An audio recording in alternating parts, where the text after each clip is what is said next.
the most groundbreaking anime saga of all time. Fully restored. Mobile Suit Gundam.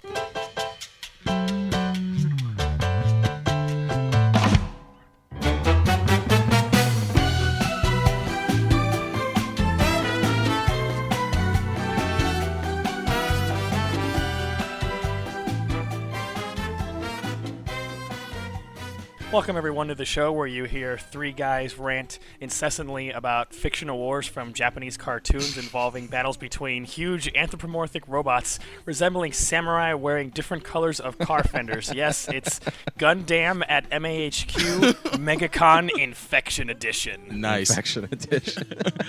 And man, did I come back from there sick. I just didn't feel like going to work the next day. Oh, man.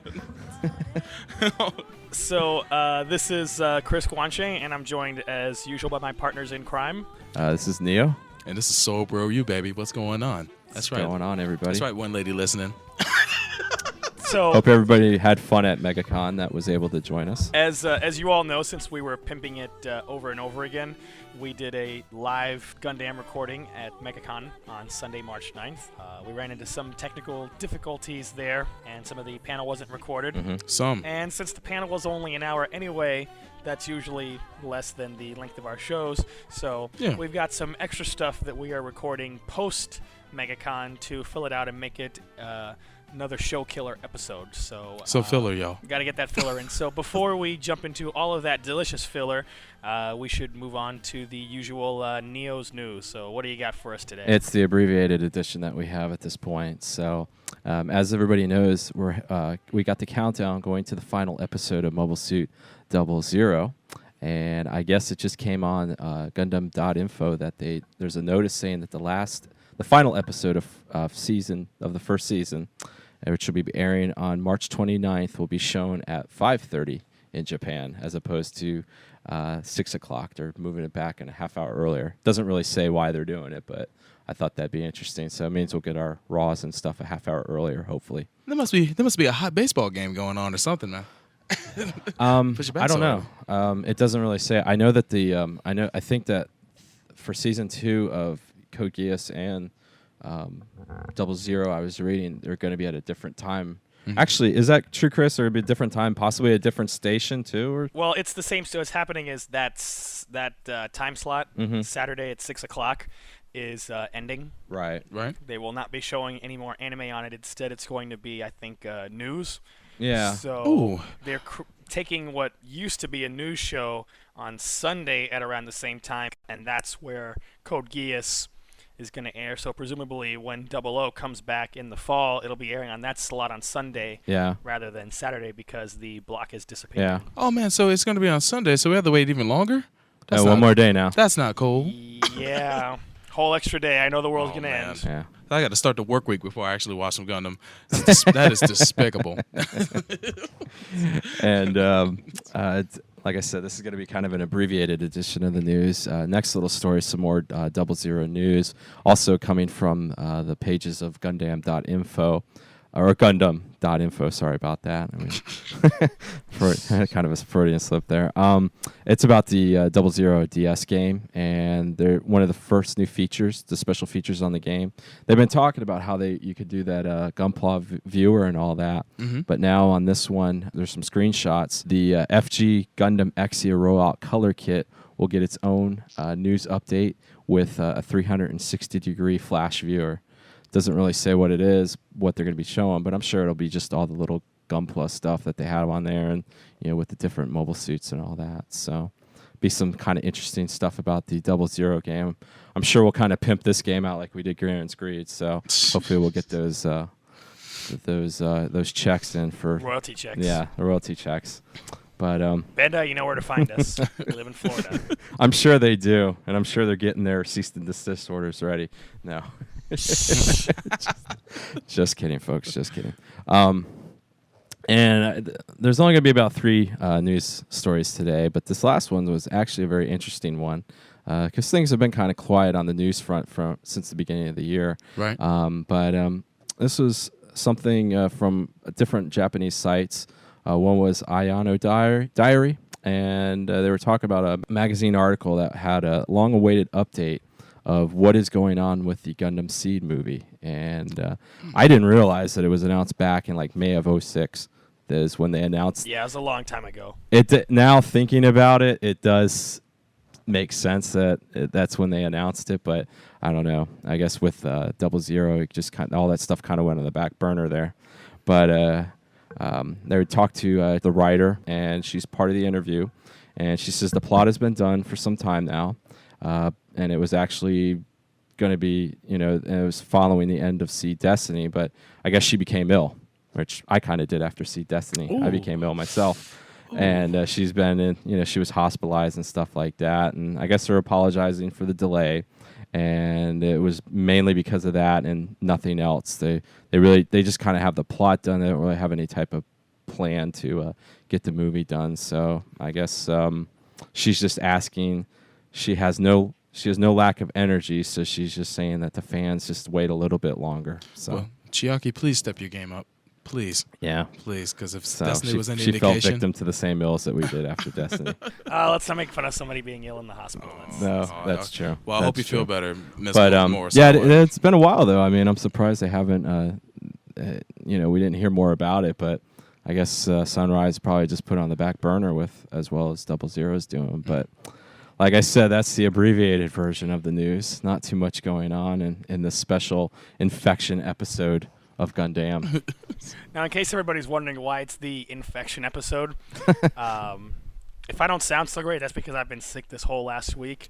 Mm-hmm. Adam fell prey to whatever this was as well. Ed just did a bunch of my friends from Miami who came up from Megacon, so yeah. Whoever that was that's spreading contagion in Orlando, thanks a lot, buddy. Thanks a lot, you jerk. I just didn't feel like going to work the next day after Megacon. Oh man. You know what's funny is I called in sick the first 2 days after Megacon. So did I. And I went to work on Wednesday because I and missing any more days, but I had to use the doctor's note to let them know I'm still sick. So I didn't want to have to go through the trouble. So I went to work. I get to work and I find out that I'm on vacation. And you don't know how happy I was. I broke the hell out and came back home and just chilled. And finished episode 10 and got it up. So So does that mean that you ended up wasting like 2 sick days though? No. I actually cleared that up before I left, and I told him, I was like, look, don't knock me for this. I'm on vacation and I'm gone. Ooh. So and I came home and finished episode 11. So thanks to this vacation and being sick, you guys have episode 10. So there you go. But yeah, that was a great day. So I guess I hope everybody enjoys all the live stuff we have for you. What is in this episode, Chris, besides the panel? We have a Funimation question and answer panel, right, which features questions by myself and Mr. Solbro. We also have the return to 00 reviews. We'll be covering in one super deluxe edition, episodes 17 through 21. Heck yeah. Leaving off the last 4 episodes for their own discussion, plus our 00 halftime show in the probably next episode. So the Final Four. Yep, Final Four, March Madness, yada yada. We'll have Dick Vitale on the show next week. No, we won't. But any impersonations you hear are just very bad and not real. Oh, yes. Straight terrible. So stay tuned, and we'll be back soon with some more stuff on Gundam at MAHQ.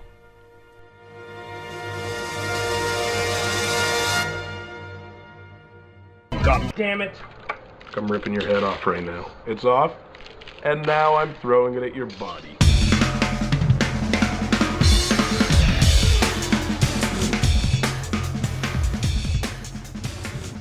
Back to the show that's filled with the most amount of infection ever, Gundam at MAHQ. Oh my god. What type of infections are you talking about there? Megacon infections. Oh yeah, right on. Man. Diseases of the unwashed. Oh man. Oh ouch. Yes, the unclean masses. So for this segment here, as everyone knows, we were at Megacon doing a couple of things. So I attended the Funimation panel on Saturday, March 8th, and was later joined by Adam. So I brought along my handy-dandy personal digital voice recorder, which I use as a reporter day in and day out, to record the question and answer session, which was conducted by Funimation representative Adam Sheehan, who previewed a bunch of shows. He's talking about stuff like One Piece and Claymore, Vexil, Dragon Ball Z, all sorts of things that Funimation has stuff and new stuff that they're working on. So what you'll be hearing here is something roughly about 14 minutes questions at their question and answer session at the end of the panel.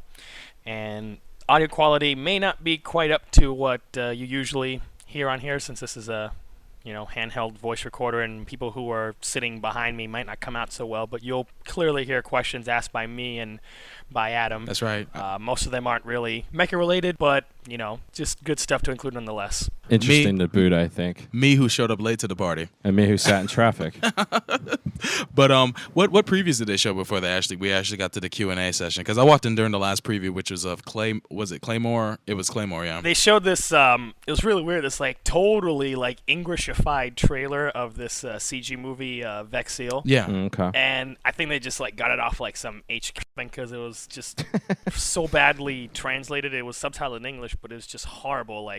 What has happened with darkening of Japan? What? Japan turn away from world. Why? What?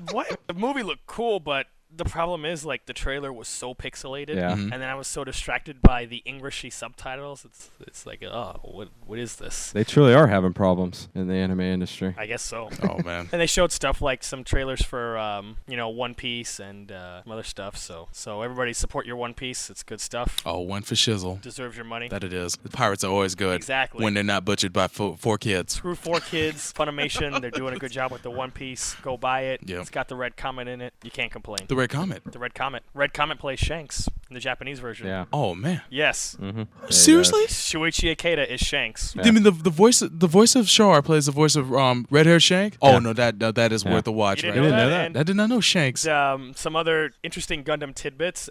Zoro is played by Wits from X. Yeah. Wit? Oh, man, this is like a Yeah, Gundam it is reunion. like a hoot. You'll who's listen who to the Japanese one and you'll be like, wow, I've heard all these voices before. Yeah. But there's more. What's up? Frankie is Judo. Judo? Yes. Okay, Judo man. Okay, I'm on it. I got to get in some Japanese One Piece, man. It's over. It's over.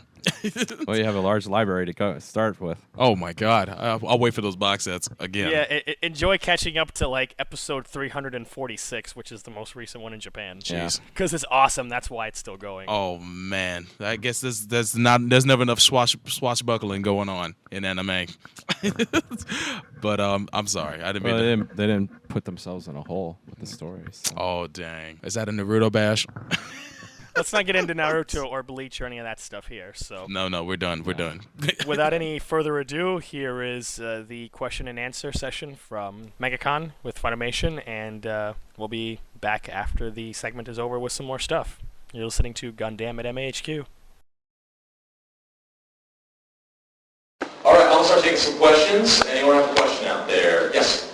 A couple of quick questions on One Piece. Number one, how has it been performing on Cartoon Network? One Piece on Power Network's been doing very, very well. The ratings have been high. It is an edited version, but nowhere near what it was. It's still pretty true to the actual show. So actually doing it, keeping it, it's a good story, stick with it. Keeping it actually really, really close and true to the actual show has been a wonderful thing that's helped us out. We've had edited to put a little bit to put on Tsunami, but it's not squirt guns, and no one's got a lollipop. So because of that, the ratings have been really, really well. Do you have plans to release movies 1 through 7 in the future? Movies are up in the air still. We're seeing how the initial series performs overall. I know we'd like to do it, but it's really up in the air yet. We have not acquired any movies besides movie 8. Yes? I know it's about former competition, but what exactly happened with getting on it, do you know? And does anyone plan on picking up the series that they never finished? I really can't talk too much on what exactly happened to Genie on. I don't know, it's long with people. We'll talk a little bit about it at the booth. I'll be there all weekend. Overall in the shows, it was picking him up. We are interested. I know that was noted on one of our CEOs of our parent company, the bar, actually talking about online. We're interested in picking him up, but so is 5 other companies. So we have not acquired any Genion titles yet, but we'd be a fool not to look at them because there's some really good stuff out there, like Helsing Ultimates. Starship, we also got 15 things also. Black Lagoon, all that kind of stuff like that. As far as their catalog of wonderful stuff. So we are looking at it as well. So many people, we have not acquired any yet. Yes. Any news on the Darker Than Black? No yet. We are waiting on some stuff from Japan right now to actually start talking about Dark and Black. I'm so sorry. I was hoping to talk about this 6 months ago. But unfortunately, no new news on Dark and Black just yet. But keep hanging around. We're trying not to tease you. Yes. How does that work from a show like which made an American product compared to the Japanese market? Any major difference there? The show itself, which is a great example, being that it was an anime based on a manga based on a U.S. comic.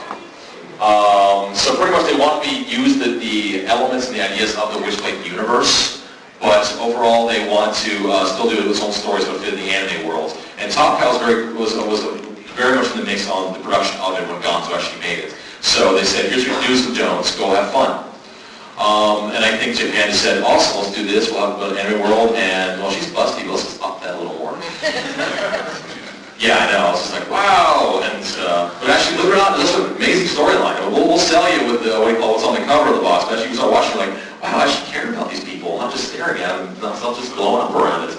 So we're very happy that actually they're finding a new way to mix American products into Japanese animation. I hope that trend continues. Yes. What exactly do you look for when you see, I mean, there's thousands of animes coming out in Japan. What do you look for in a title to acquire licensing? Perfectly great question. We look at many different things. When we're out there looking at a show, we'll also go down the little list. First, cost of episodes. Certain shows we want to pick up, but it's too expensive, we'll make no money bringing it out. Other ones is political alignment. Certain companies are comfortable with us, some companies just don't know us, some companies have certain ties to other U.S. companies.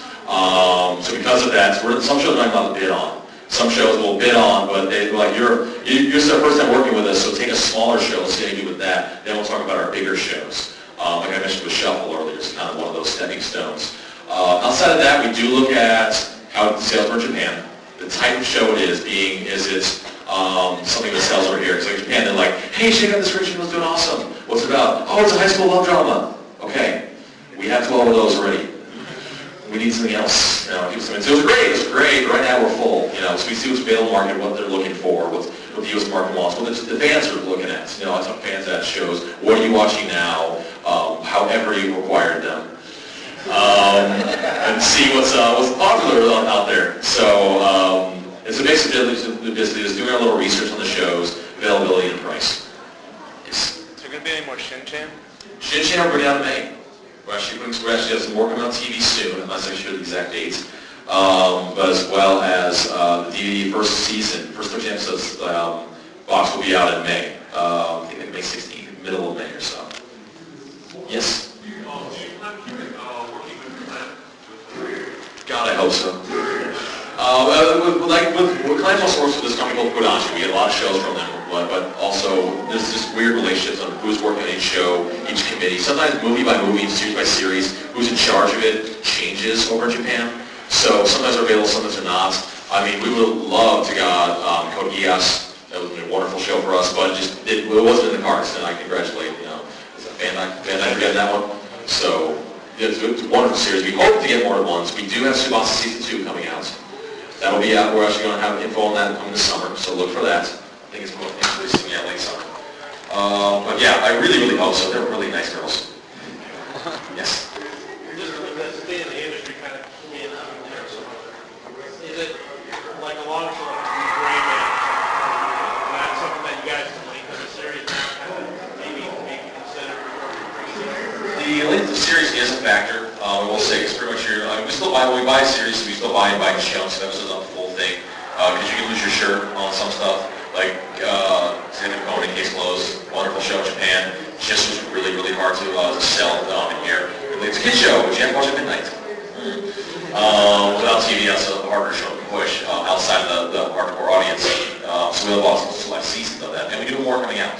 We do it more. So along that lines, in the state industry, and one thing to keep in mind, which is that the overall DVD, Blu-ray, video industry is down just because the economy is just the way it is. So we're, just like all the other big studios are doing, we have to adapt to that as well. As we're doing digital downloads, we're doing the bigger box sets, and looking at select series for links is key to that part. D-Ray, a wonderful series, that'd be great if we pick it up one day, but I don't know if it's on our list of to-dos yet. Yes? I saw there's the Claymore Act. Is that the end all be all of your relationship with Claymore series? Right right now, that's all we bought is the first season. That I wouldn't. I mean, I think there's more, isn't it? That's it. Okay. There probably will be a second. If they make a second season, then we probably would go after it. But right, we only buy season by season. So right now we have the season, and that's it. But whatever else is happening next. Yes. When it comes to the turnaround time for acquisition of animes, is it going to speed up? Like you mentioned digital downloads. I guess to combat any kind of online piracy or whatnot, is there going to be a method where they'll take a show as it's airing in Japan, subtitle it, provide it for people who are interested in watching it, and then put a dub version out later, like digitally distributed? I mean, I've heard talk about that, but I was just wondering if Funimation is...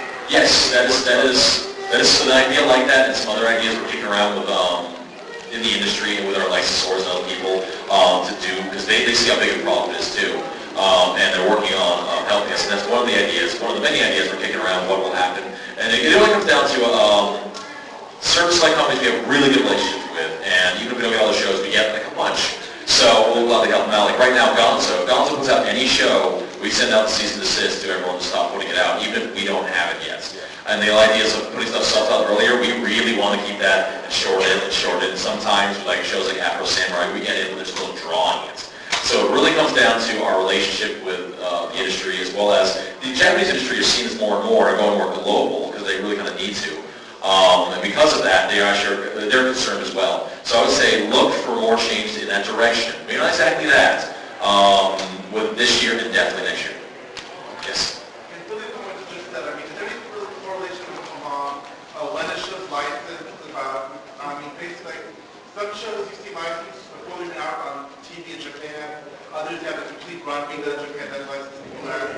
Is it just randomly when they deal with or is there actually plan behind that? Normally I would say that's pretty much when the deals are signed, because normally what's like we'll talk to a Gonzo, they'll tell us what they're working on months before they start, so we can start either talking about why we want to do it and stuff like that. But also, with some shows, we're like, well, that's great, it looks awesome, you give me a paragraph. I don't want to spend millions of dollars on a paragraph, I need to see some of this first. So along that line, some you have to wait till the show actually airs, some you're not sure what you wait till it's all the way done. And some shows you're like, wow, that actually did well, I didn't think it would, I'll go back and talk to them now. So it is very much when the deal is done. And I will also say, it takes about, for us at least, to put out a DVD, when we announce things, it's about 9 months until the full DVD product is done. So with that being said, was it sometimes certain things like we don't get materials in time, or sometimes we get them early, could lengthen or shorten that one. With the subtitle version and stuff like that, we're trying to get early stuff out as possible. So keep looking for more changes like that. Yes? Afro Samurai Season 2. It exists. I'd love to have it. We haven't acquired it yet because they're still working on it, but it does exist. We have no details yet in it. I really would love to see some more of that. I just know that it does exist. God, I really hope we get it. It's the first one that really kind of well for us. Who does work with Sam Jackson? Yes. How would you say that genres like mecha anime tend to perform in America compared to Japan? I'll say basically mecha anime, it still does depend on the series. I will say the anime shows that I've learned to adapt to both very anime, but also have something that's just universal in it. Like Full Metal Alchemist has some very anime scenes in it, but the storyline and the characters throughout it are universal and anyone's going to love. I know people are like, I don't like anime, I love Full Metal. Along the line. So we have like something that's like maybe like an Aquarion, which is it's action-based, it's apocalyptic, so someone else might get it. But it's just like a Gundam, which is very Japanese, very mecha. It doesn't do as well. I'm not saying the sales are bad, because I think they're really good. But I know for our stuff, we have not picked up as much because other shows we could pick up, we could do done better. In the U.S., really, it has been comedies, action, adventure. Those are the biggest and the best ones that work around the clock. That doesn't never mean we'll actually stop picking up smaller titles, titles that are really hardcore. Like Oran doesn't fit that genre that much at all, besides the comedy part, but it's going to be a huge success because that's one of those series that just like that's just good. So it does work. Yeah. This is relating to Beck. How come it aired in Canada? Was there any plan of airing it in America, or was it shopped around at all? Beck was shopped around a lot of places. We were not able to secure a broadcast home in the U.S. for it. We talked to a lot of different people about that. It just wasn't in the cards. Not as much as they didn't like the show, but as much as like, hey, sorry, but this year we have this much programming already set. And yeah, it did air in Canada, did very well in Canada. That's what I was going to ask you if it did well. Did very well in Canada. People liked it. It's a great show. And every time we get the ratings, we're like, hey, MTV, Yeah. Come on. Or Adult Swim.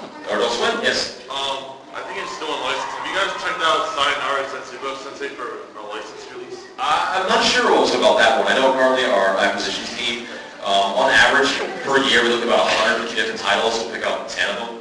So I'm not sure if it's on that one or not. So I would say just watch Funimation.com, look for wherever you go for your news, ANN, AOD, for more updates on what we announced, because they're pretty good about the second we put it up. Like if anyone ever saw the Claymore sneak peek video, that was filmed in our office, just running around, people screaming and yelling. It was a lot of fun.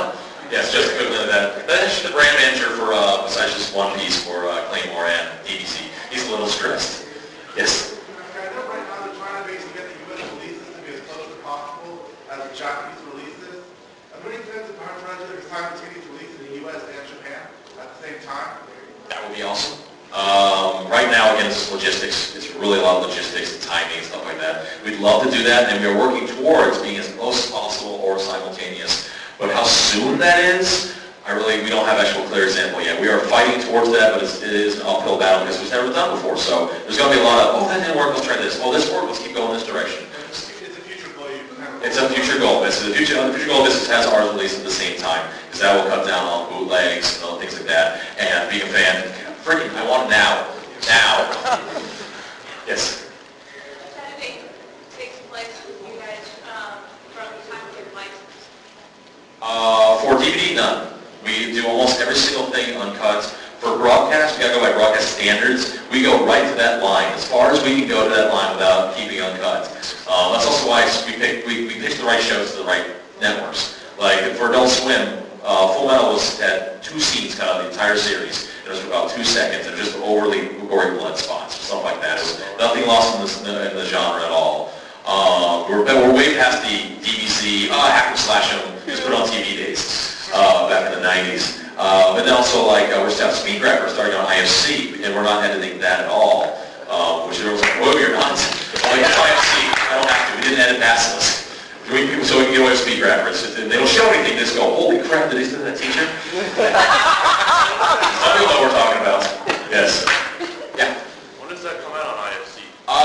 Check. I forget the exact date right now. I know it's soon, like in a month or so. Check Funimation.com or IFC.com. They should have the dates. But yeah, I know it's in the near future. Speed Grapher, what was the politics behind, the Duran Duran song coming over? You're almost up, I guess. We didn't know the original song for Speed Grapher was Girls on Film by Duran Duran. We saw the one, that's freaking perfect! Yeah, exactly. It was so awesome, and the original opening was awesome and stuff like that. But just like Beck, we had major problems with music rights. Beck was delayed 2 years because of music rights and other licensing problems. So same kind of thing with Speed Grapper. So we went back to try to talk to people about getting the license for that, just the mechanical one, which means we can just put it on DVD, we'll sell the song itself. And it just was never possible. The timing was like, if we continue that fight, the box that's out now, we might get it in another year. So it was like, no, we can't use it, unfortunately. It's kind of like the Beatles song in Beck, it's the same kind of thing. Yeah, that's right. Some companies like Media Blasters and Bandai Visual USA are releasing series subtitle only. Is this something that Funimation would consider for smaller, less profitable series, or do you see a dub as being essential to marketing a show in America? I would say yes and no on that. I would say if we ever do anything subtitle only, it would only be digital. We'd never go to DVD because the sheer money we need to make off to produce the numbers we do with our distribution chains. We have to hit both markets, the sub and dub fans. Getting something small and putting it straight online for download, possible. Hasn't been done yet. We're starting something to promote and get you guys stuff early, but we solo that, not yet. But I definitely wouldn't count it out. Yes. Just in your opinion, being here in Orlando, we really don't have an option of like an animation TV station. I don't understand, but yeah, it's so limited in what we get. Do you think if there was more shows or more cable or satellite stations that aired like the one network, would that help or would you think it would hinder? Oh, that would absolutely help. I wish we could. Like I said, we are constantly, every day, talking with cable companies, trying to get them in the area. If you go to FunimationChannel.com, there's a little check what part of your area you're in, and if it was, you can take a look at that and say, if it's not here, you can sign up, send a little notice to your local cable company that says, I want it, and we're bombarding them. I mean, we actually had, one fan group actually I think they were almost a tilting point actually get it in their area, because they had a group like 20 of them, And every day, one person took a turn to call the cable company and say, I want the Funimation channel, to the point that said, stop, we'll give it to you.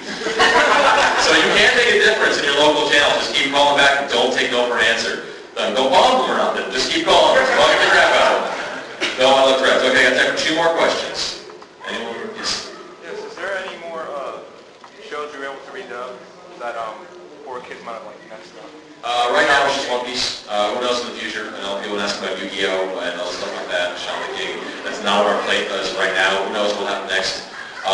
Again, the future's so wide open with properties I'll never say never. As again, here's the last Dragon Ball Z till the next Dragon Ball Z kind of thing. Yes, last one. How are you guys coming as part of Blu-ray development for other things at Dragon Ball Z? Good. Shinobi is going to be next on Blu-ray. We're going to have Shinobi on Blu-ray, and you're going to see more and more stuff coming out there. Again, we're getting that market. We're getting testing the sales.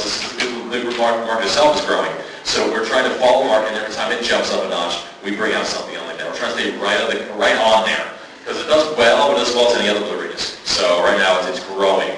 So I would say see a lot of stuff on Blu-ray from us over time. All right, thanks guys for coming. If you have any questions, I'll come to the call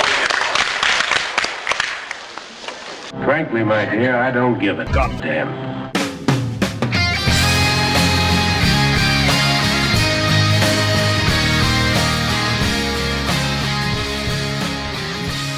Welcome back to the show that's clocking more grip than buying a commando. That's right, Gundam at MAHQ. And this is Soul Bro Review, and of course, we originally didn't think we would be doing this, but actually we're going to be reviewing the next episodes of Gundam 00. I guess we're in month 5 right now. Correct. And instead of reviewing the average 4 episodes, we're going to get caught up and actually review 5 episodes, episodes 17 through 21. Extra work. Extra work. I want overtime. Yeah. Overtime, that's right. Well, so we'll get that check cut eventually. But from that Funimation agency. Bandai Namco for Gear and Screed. Oh, sweet. That's right. Get our names in the credits. That's what I wanted. They bring it over here, especially Neo. Yes. But yes. I guess we'll start with actually, what way you guys want to do it? Do we just talk about the episodes flat out, or we go down each episodes one by one? Well, we've been doing it. One by one, like we usually do. Yeah, we've been doing it. Yeah, right no on. problem.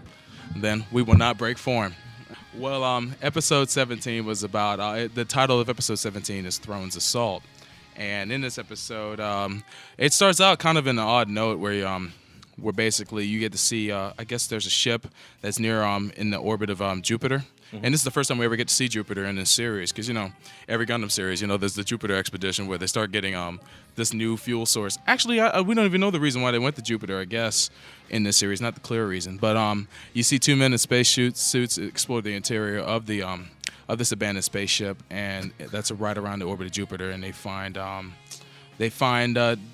dead body along with a purple Haro. Yep, evil Haro. One of the evil Haros. And mind you, this was 80 years ago. Yes. That was 80 years ago? Mm-hmm. Yes. Yeah. Oh my gosh. It's Oh yeah. it's 2307. That's right. The year was 2227. All right. That's right. And if most of the viewers remember that the Gundam Thrones, one of the pilots, Nina Trinity, has a purple Haro. But I'd say a lot happened in this episode. This is the episode, I believe, where the Throne pilots meet the Celestial Being pilots. Mm-hmm. Yeah, and there's almost a knife fight. Yeah, that's right. When dude pulls out the prog knife from Ava, like the baby version. It's like, hey, who wants to get cut? And evil Haro's like, go for it. He's trying to egg things on, and of course, regular Haro gets dissed. Yeah. By evil Haro. Poor Haro. Yeah, it was kind of sad. He gets pushed out the frame, and I did not think of evil Haro too well after that. I was like, how did you do that to your brother? That's not cool. That's Haro on Haro crime. That's not cool. Haro on Haro crime. And you got, of course, Nina molesting Setsuna. Oh, yeah, that's right. Yeah, she forced herself on him. Which, when he pushed her away, it set all the yaoi fangirls in the world on fire. Oh, they must have lost their minds. They were going knuckin' futz. Oh man. That's pretty funny. But yeah, Alejandro, I guess, starts to make his move to take off into space so they can actually go to the moon. And actually, I'm not sure if this was in that episode or following, but I know he's already doing creepy things here. Yeah, he is already doing creepy with his young man boy servant. Pseudo pedophilic things. Yeah. And then it may remind Neo of his boy Bernie, but I take the fifth on that one. I think one of the biggest things in this episode was when the Thrones go on a mission. Oh, yeah. And they go and assassinate Professor Eichmann. Yeah, that's right. Just because he was close to discovering the truth about celestial being. Mm-hmm. Right. And then right when he's about to, they come in and they blast him away. That's right. And just as we were hoping. so we still wouldn't get any answers. Thank you, Sunrise. And then, of course, when the flags show up, is when you have the what's become the legendary death of Howard Mason. Oh, Howard. I will avenge Howard in a flag. Yeah. And I brought up on the boards that this director has a thing for apparently Howard and Hughes, because Howard Mason kind of reminds me of Hughes from Full Metal Alchemist. And it's like Maze Hughes from Full Metal Alchemist died an early death. For those that don't know, spoiler alert, I'm sorry. And you have Howard Mason, who dies an early death and wears glasses and who's overall cool in this show. And it's like, wow, Howard Hughes.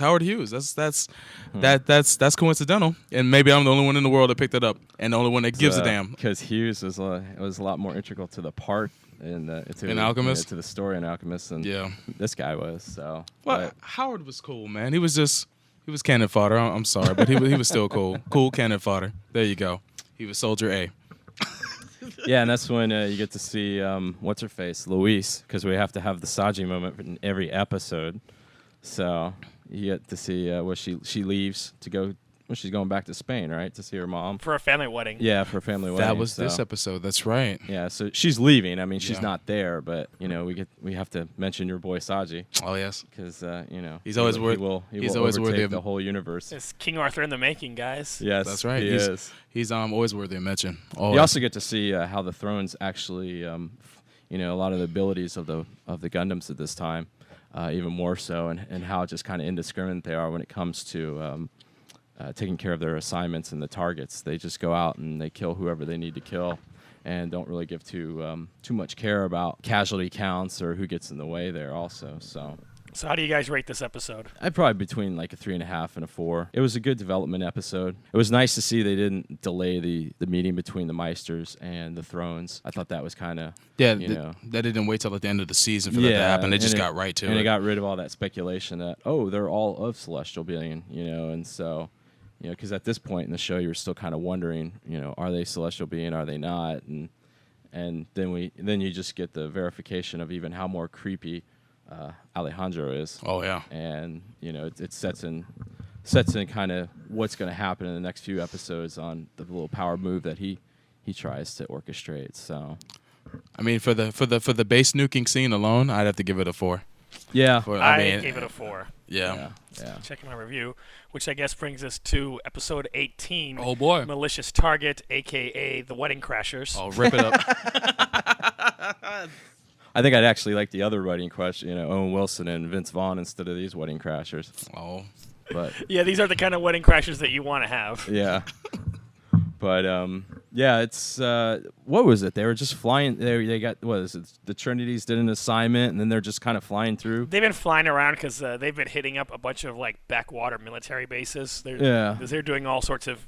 Their armed interventions are very different from what the Meisters were doing. They're just attacking sort of any base that's out there. Right. So that's what they've been doing this episode. So let's see. One of the things we learn is that the GN drives that the Trinities use, they're kind of like and not quite the same as the as the ones used by the Meisters. So I guess they actually have probably pretty much the true GN drives. Yeah. I guess that would explain the different colors too, because we were always wondering about that. That's true. What was Kinue doing this episode? She hadn't met with the guy at the bar yet.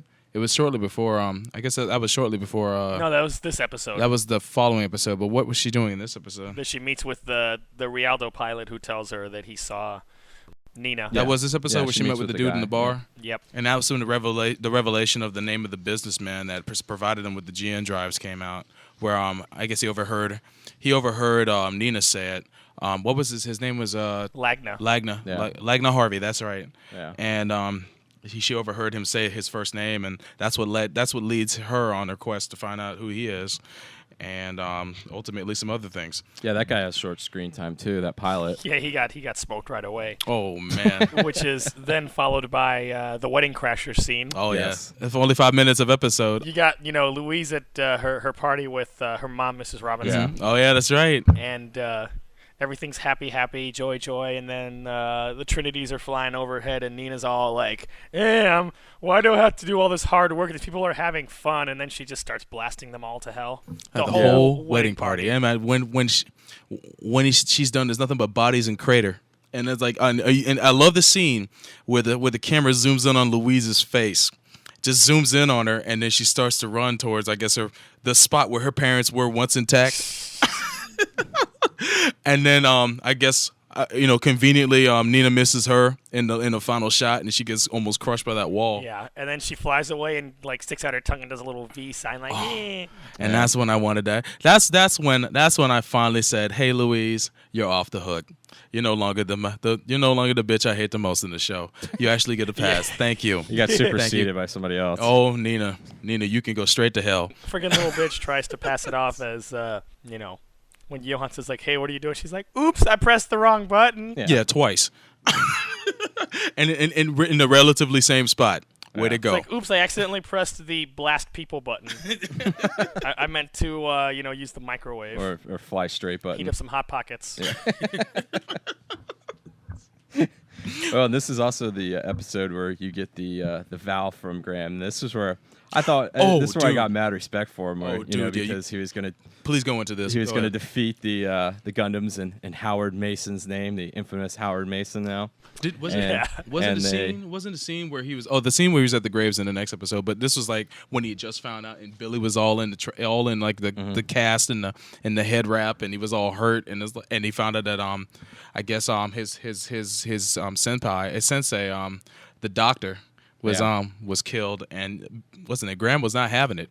Yeah. Graham jumped right into his inferior mobile suit and got in. He went 3 times as fast to get to my man Mihail. Yeah, and showed Mihail what was up. Man. Actually, it was Johan. Oh, was it Johan? Wait, hold on. Yeah, it was Johan, not Michael. Mihail's got the. He's got the. Mihail is the one. Okay, Mihail is the younger one, the one with the prog knife. Johan's got the satellite cannon. Fangies. The fang, yeah. The fangs. Fang with the bits. Yeah, so I think it's great. Like, he comes in single-handedly. He just going at full force attacking Johan. He freaking manages to grab the guy's beam saber out of his hands and slice off his arm. Yeah. Oh man. Yeah, that was definitely a pretty intense scene. It was nice to see too that you can definitely see that he's a pilot. Yeah. He's not a benefit of the machines like a lot of these guys are. So. I hate to say it, but it was kind of reminiscent of when Zex got in the Tall Geese. And was fighting the G-forces at the first time in Gundam Wing. I mean, that's why I still give Zex a little bit of respect, because he was able to take links that were uncommon for the average pilot. You mean Low-Rent Char? Low-Rent Char, budget bargain basement Char, man. He was but I mean, I won't call Graham a Char. I'd rather call Graham Bruce Wayne before I call him Char. Well, I call him Bruce Wayne because he doesn't mind killing people. Oh yeah, that's true. But yeah, that was definitely cool to see, especially so quick, so far into the show.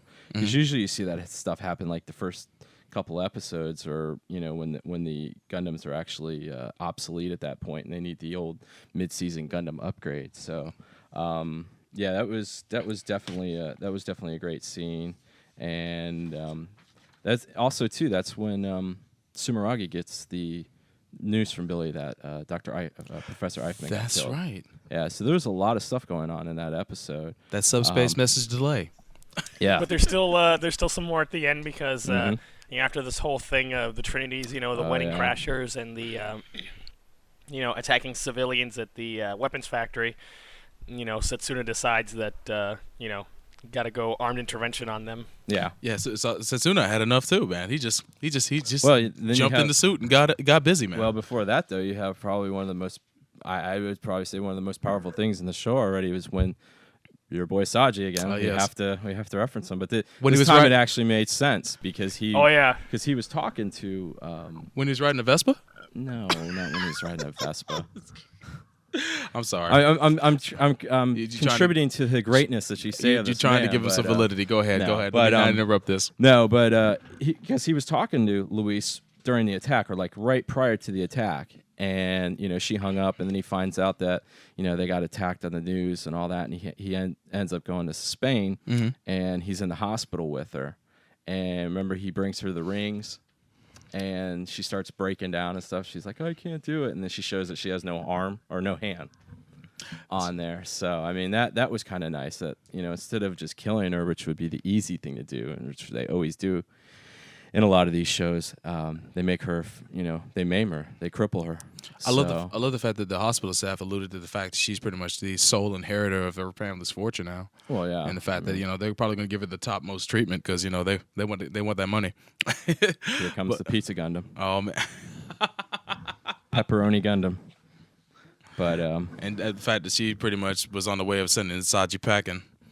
Well, she did tell him to go home. Yeah, it's like go follow your dream. But that I guess a lot more of that was in the next episode. But yeah, I do like the scene that where Saji walks down the hospital hallway and then kind of falls down and starts crying. A la Dr. Temba from Monster. I'm just saying. Oh wait, now he's Dr. Tenma now. Come on, dude. No, he's been Dr. Temba for a while. What is he? I made that analogy a long time ago on the boards, and I had said that because his girlfriend annoyed me like Ava did. Ava, Dr. Temba's fiance. She kind of had echoes of that because he was the nice guy and he had his own opinions and he felt strong about things that were going on. His girlfriend could give a damn. I just hope you don't get disappointed. I might. I was just saying. Dude, Dr. Tenma is way awesomer than Saji ever was or will be. Oh, yeah. Well, unless there's some accident on the street where Saji's in his Vespa and he accidentally runs over Ali. Nice. Kills him. Nice. Purely coincidental. That would be hilarious. After he got shot 14 times. That would be like No Country for Old Men. All right. Oh boy. Neo's favorite movie. Yeah. I guess that would kind of bring us to episode 19 then, which is called Bonds. At the end of episode 18, when Satsuna goes off and he just basically has had enough of the thrones and he's attacking them. And I guess they're asking him why he's attacking them, and he just starts going kind of buck wild on everybody. He does pretty much the best he can, but then the thrones seem like they just kind of bug out there. Well, on top of that, then the other they kind of use teamwork. Yeah, and he's kind of overwhelmed, and then he gets support from none other than Tierra. I mean, that was really unexpected, and it was nice to see Tierra finally become cool, a little bit cooler. Well, he's becoming definitely a lot more human. Yeah, he's not as cold as he was, because he starts, things aren't going the way they were supposed to go, and he's thinking a lot about the stuff, and I guess with the introduction of the thrones, it kind of throws everything of what celestial being is to him in kind of chaos too, which it kind of does for all those people. He's now learning how to live. He's now learning how to live without a net, and I think that's really important for his character development too. Yeah. Because beforehand everything was so precisely controlled, so precisely calculated, and now nothing's going off according to plan, and it's starting to unnerve him to the point where he's starting to be able to he's learning what it is to become more human, I guess. To kind of live I wouldn't say fly by night, but just to be a bit more spontaneous and just to finally get caught up in the moment as opposed to being able to follow everything by the book. And I'm beginning to like his character development and his character in general because of that now. Yeah. Now, something pretty interesting happens here during this fight, which is, of course, his fat Gundam's a little too slow to be fighting, which Johan points out. Yeah, So Tierra's like, oh yeah? And then he busts out with the Nadley again. The trump card. And shows off a little interesting thing called the trial system. Yeah. Yeah. And lets him take control of any mobile suit that's connected to Veda. And he just makes them go down to this little, crappy, little rock island, and he's about to pwn both of them. Yeah. Next thing you know, you see Alejandro do a little evil smile, and magically the Trinities are back up in action again. Exactly. Completely makes the Natale, as neat as it looks, completely useless. Yep.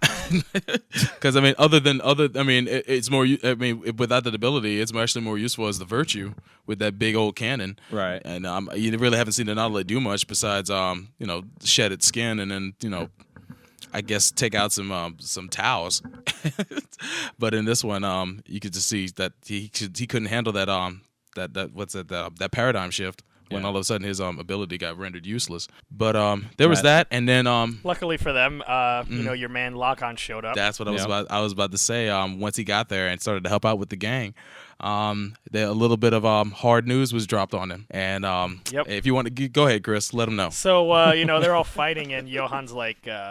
It's like, hey, you want to fight the person that's next to you.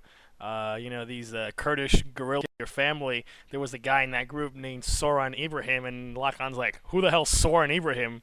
And Johan tells him, codename Setsuna F. Seye. Oh, no. And then they leave. Yeah. They hit him with shock, and then they roll. Yeah. Yep, shocking off. The best weapon.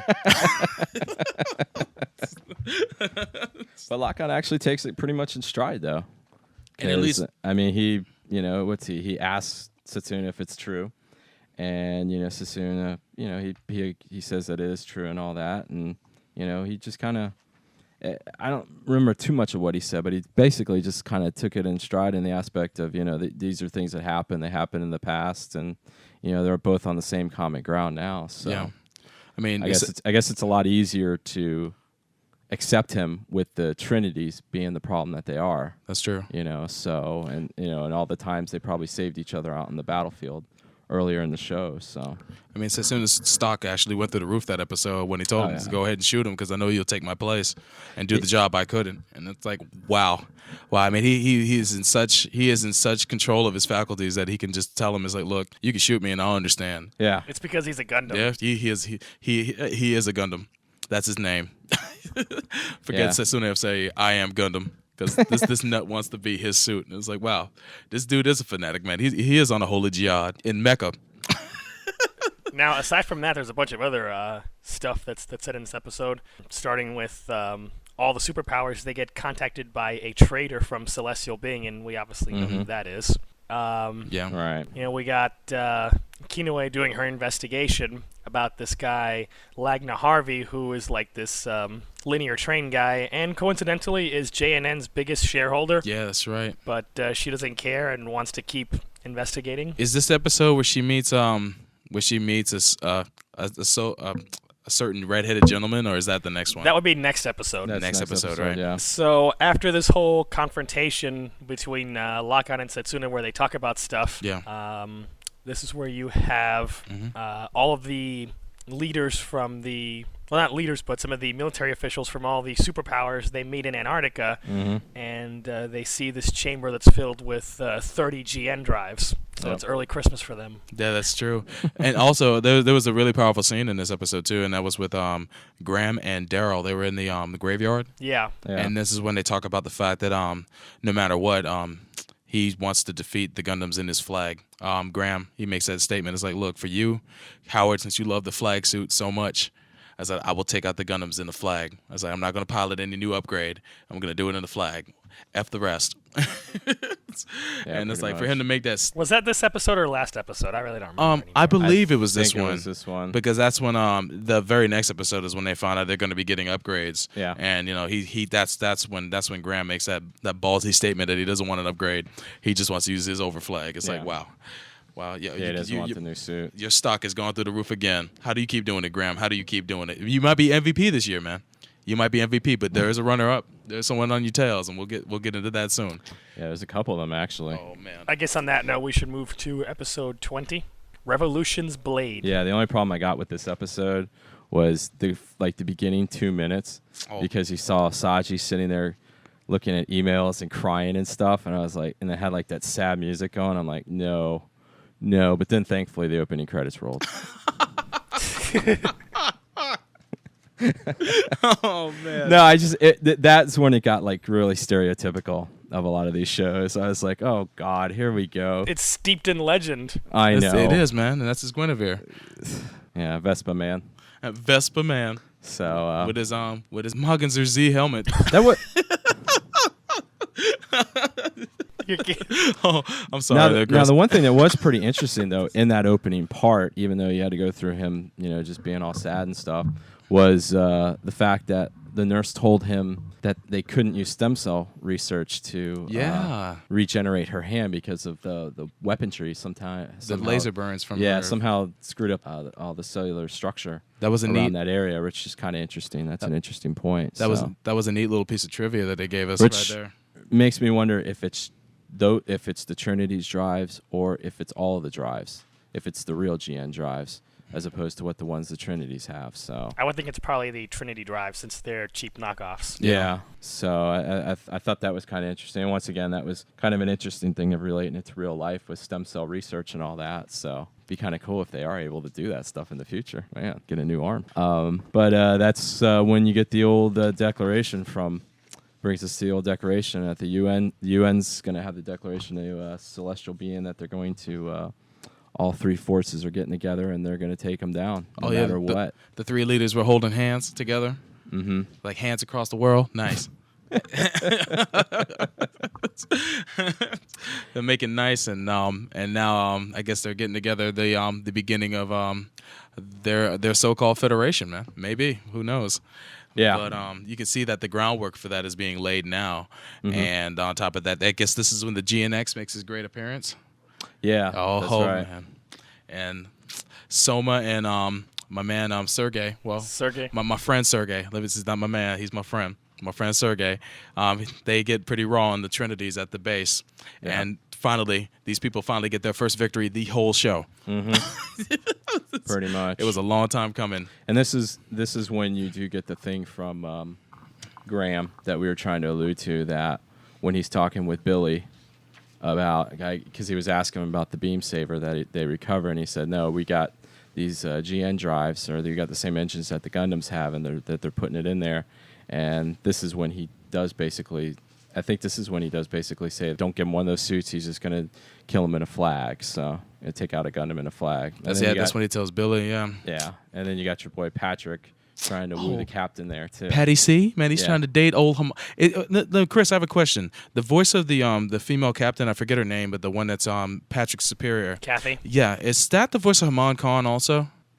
She sounds pretty commanding, but I don't think so. Let me check the internets and see what the internets have to say. No problem. But I keep hearing her voice, and it's like, wow, that sounds like Haman to me.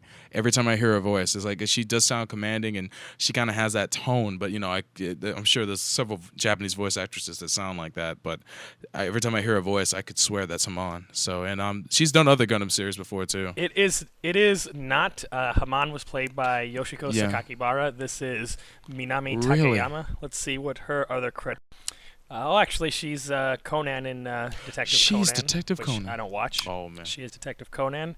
Oh, she's Delando. She was. Oh my God. Okay, thank you. Nescaflone. Thank you, because I originally did see that show in Japanese, and that's what her voice. That's where I'm pulling that voice from. Then that's exactly where I'm pulling that voice. She's also, for the curious, Nabiki Tendo in Ranma 1/2. Oh man, Nabiki was a G too. That was my favorite character on all of Ranma. But yeah, so we get, I guess we get some more of the little humor spots from Patrick and his goofiness trying to woo the captain. Basically, she kind of gives in. Yeah. She knows that he's an idiot, but he's pretty damn useful when it comes to certain things. He can't resist Patty C, man. Can't resist him. But he's the Dan Hibiki of the Gundam universe, man. But then it brings us to even more heartache for poor King Arthur. Oh man! And I wouldn't actually say it's heartache. Oh, that's the car ride that your mom told you should never take. Yes. Oh, dude. Exactly. Dude. They had after school specials about this. I guess Kinoue didn't watch those. No. Apparently she didn't. So go ahead, Chris. Go ahead. So here, Kinoue, she's trying to get into Lagna's fancy digs to do an interview with him, which obviously he's not going to want to give because he's evil. Yes, indeed. And he's meeting up with Ali, who's in his business suit mode. And Ali comes out in his car, and she's like, "Hey, were you in there talking to Lagna?" And Ali's like, "I'm kind of in a hurry, but if you want to get into this car with me, I'll answer your questions. Yeah. And by the way, I'm not suspicious in any way, shape, or form." Not at all. I look so clean. She's kind of like hesitant at first, but then she's like, "Yeah, okay." I got to do it for the story. Mm-hmm. Gotta go the length for the story. And I will say, as a journalist, I will not go that length for a story. Oh, no doubt. No. I'm not getting in strange cars with strange looking dudes. Come on, Chris. He looks so clean. Yeah. He was all shaved, and he had a nice suit Yeah, I know on. he was shaved in suit, but there's just something creepy about him even then. Maybe he's just even creepier there than when he used to be dirty and in the desert. Man, he was Zac Efron-esque. Like on the cover of GQ, man. He was ready to go. Ready to go. I will say this though, when she was in the car with him, and he started dropping gems on her, and the look on her face when her eyes widened, I was telling Neo this, reminded me of that scene from another Sunrise show, Cowboy Bebop. Yeah. Remember when Faye sat next to Vicious at the opera, and she realized who Vicious was? Yeah. And you just see that zoom in on her face, a slow zoom in, and her eyes just widen, and it goes right to commercial break. It's like wow. Yeah. I mean, yeah, go for it. Well, let's get into this because it's Exactly. worth dissecting the scene. You know, they're talking. Ali's like, yeah, I move stuff. Yeah. And Kinoe's like, what kind of stuff? And then he just GN drives. She's like, oh, is that for a train? He's like, no, it's an engine for a Gundam. And that's when it's like, oh boy. Yeah. He's like, and there's one that's piloted by a Kurdish brat, and the one who kidnapped him and brainwashed him and made him fight was me. Yeah. Because I'm a warmonger. Cue Ave And that's when Maria. you get that look on her face. It's like, yeah, you got your information, Kinoe, but Yeah. ain't gonna be much you can do with it. Not at all. Yeah, because then basically we see them just kind of go off, and then we see him on the phone later saying he took care of something when he called Lagna, Yep. and then we have poor Kinoe sitting in the rain. Kinoe's lying in a pool of her own blood in some alley somewhere, trying to reach out to a picture of Saji and her dad, and then Yeah. she dies. Damn. Yeah. That was pretty sad. That was I gotta heartbreaking. say, but yeah, it was definitely a dumb move on her part to get in there, and then. You know, I guess she was I guess it shows that people get so consumed with things that they kind of forget rhyme or reason. You know, sensibility of what to do in those situations. Again, I give the creative minds behind the show a lot of credit. They could have really pushed out and had her get away, or they could have really pushed out and really copped us out of the kind of magnitude of her involvement with the situation. A lot of people speculated she was going to die, and when she did, it really hit home because you thought that maybe this show would try to pull something on you and say, hey, no, she might just make it. No. Done. Yeah, Soulbro told me that it was good to see that you because later on we find out that she is dead, and it's good to see that she didn't hang on long enough so Saji could fly back. Yeah, that's something I put out in the review that that would have been the cliche, she lives long enough for him to see her in the hospital, and she says goodbye or tells him find the truth, celestial being. Yeah. She just she died in an alley all by herself. Yeah. And she hadn't even really gotten that close to the truth because she had just found out about Lagna but didn't know anything else, and she died without coming to some major revelation. Yeah. So I think that was a much better path to take than the usual cliche of shot in the gut, the way things are done. Exactly. Shot in the gut by the man that's colder than your play. Shot or stabbed or whatever. Don't know. Yes. Shot or probably stabbed. Yeah. Probably. Since we know Ali likes the knives. He does like the knives, don't he? But he likes the guns too. But wait a minute, I'm getting ahead of myself. But Yep. So after that, we got a bunch of other things going on this episode. You got Alejandro and Ribbons' ship to go do evil things on the moon, and Alejandro keeps talking about how Ribbons is his angel and yada yada, and they get to this secret base on the moon, and interestingly, Ribbons' eyes, they glow like Tieria's does. Yeah. Mm-hmm. So that's some interesting stuff, and they find the room that has the secret chamber that has Veda in it. It's giant globy thing. Yeah. Right. We got some other stuff here Wang, the fan favorite, goes and drops in unannounced on the Trinities at their secret base. Oh yeah, that's right. Some secret. Wait a minute. What episode was it that I'm sorry, Celestial Being's little princess, the Chinese girl, I forget her name, Wang Lumei. Yeah. She has a little conversation with the Meisters. The Trinity Meisters. That's what I'm talking about right now. Right here. Oh, this episode.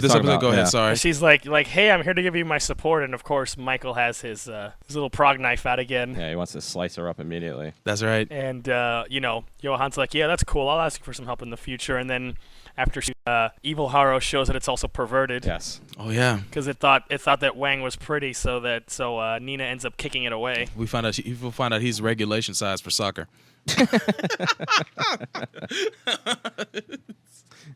Oh man. But it was nice to see that scene, and it kind of gives you a little insight as to how she is, because you can find out that she wants to break the world.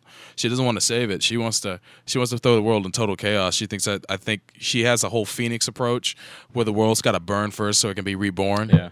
And that's an interesting little insight on her, because you think that she's actually in it for, the good and the mankind, and to have, peace be the outcome. But she wants to see raw chaos happen first before that happens. And it just gets you a little bit of a window of how twisted she might just be. And then we get to the nice reveal of the GNX in battle, and they pretty much they school the Trinity. So it's nice to see how skilled Sergei and Soma are, and that do wonders when they have suits that's powerful enough to match their abilities. Equal equipment. Yeah, that's true. That was really cool to see, and it definitely shows that it kind of shows kind of the lacking to an extent that the Trinities have. They once again, I know we said earlier in one of our reviews that back, I think it was the first time that Setsuna fought Ali, and we were like, he definitely takes advantage of the Gundam, of the abilities of the Gundam, not necessarily as piloting. We definitely see that with the Trinities here too. That like you just said, with these top-notch pilots and equal equipment, they're able to match or surpass the Trinities in that aspect. So it's the old Char principle that there's more to a mobile suit than its power. Yeah. Exactly. It's that one theme that happens in, if there's one theme in all Gundam, besides war is bad and all that, that is the one thing that you always have, especially with the main protagonist, that you're good because of the suit, not because of who you are or what you accomplished. Damn right. So exactly. Rich, I guess would bring us to old episode 21, the last episode on the Magic app. Yes, called Path of Destruction, and oh boy. Was there some? And it hits the ground running. Yeah. Yeah, really nice, depressing opening scene of any episode ever. So maybe you should go into this for us, Solmar, since it's about King Arthur. Oh man, I felt so bad for Saji when he had to go and participate. I do too. I mean, that's a tough thing to have to do what he did. It's like he was on an episode of The Wire. Yeah. And he just stepped into that. He was in the morgue. It couldn't get any worse that your girlfriend got attacked, lost her hand. Now you got to go to a police station, police the morgue, and identify your dead sister. Yeah, in a bag, and this in a body bag, all zipped up. It's like, oh man, that's horrible. It's nice to see that raw grittiness that's in that show, because you see the paleness of her body. She's been in there for a while. I guess they've done an autopsy to find out what killed her, and he has to identify the body, and just the paleness of her skin and the look on his face when he identifies her and starts to break down right there. It's like, wow, Saji, that really hits home. And then I don't know. We knew it was gonna happen, but I didn't think it would happen like this. It's nice to see that kind of raw intensity to that scene, and just to see that you can see Saji's being developed every step of the way. Well, once again, they could have done the old cliche and just like fast forward to her funeral. Exactly. And they could have done something like that, and to actually show, show what people have to go to in real life when they have relatives or friends that get killed, murdered under unfriendly circumstances, and having to go and identify the bodies. That was very unconventional for anime, and very, very, very unconventional for Gundam. Gundam. As much as I crap on Saji, and most of it's in jest, but I definitely fell for the character on that aspect. Yeah, same here. But then we basically get to the fact that we find out more about old creepy Alejandro. That I guess his family has been planning this type of move within Celestial Being, or trying to take over Celestial Being, or get in touch with Veda for about 200 years now. So it's like it was sort of always their plan to betray Celestial Being. Yeah. Which makes me wonder if they were like one of the founding members, along with probably. Yeah, because I don't, as rich as Elio Schnellberg was, I'm sure you would need a couple of more families in there. A couple more people of similar standing to create something like that. At least people who can financially back you, and I guess the Corner family has been in it to win it, or to take it over for quite some time, and now Alejandro's making his move, man. Now, on a somewhat lighter note, that's followed up by sort of interesting encounter between Mr. Pat C and the token black guy flag fighter, Mr. Daryl Dodge. Daryl Dodge. Bob Makihara. Double D. Bob Makihara. Every time I see him, I think of Bob Makihara.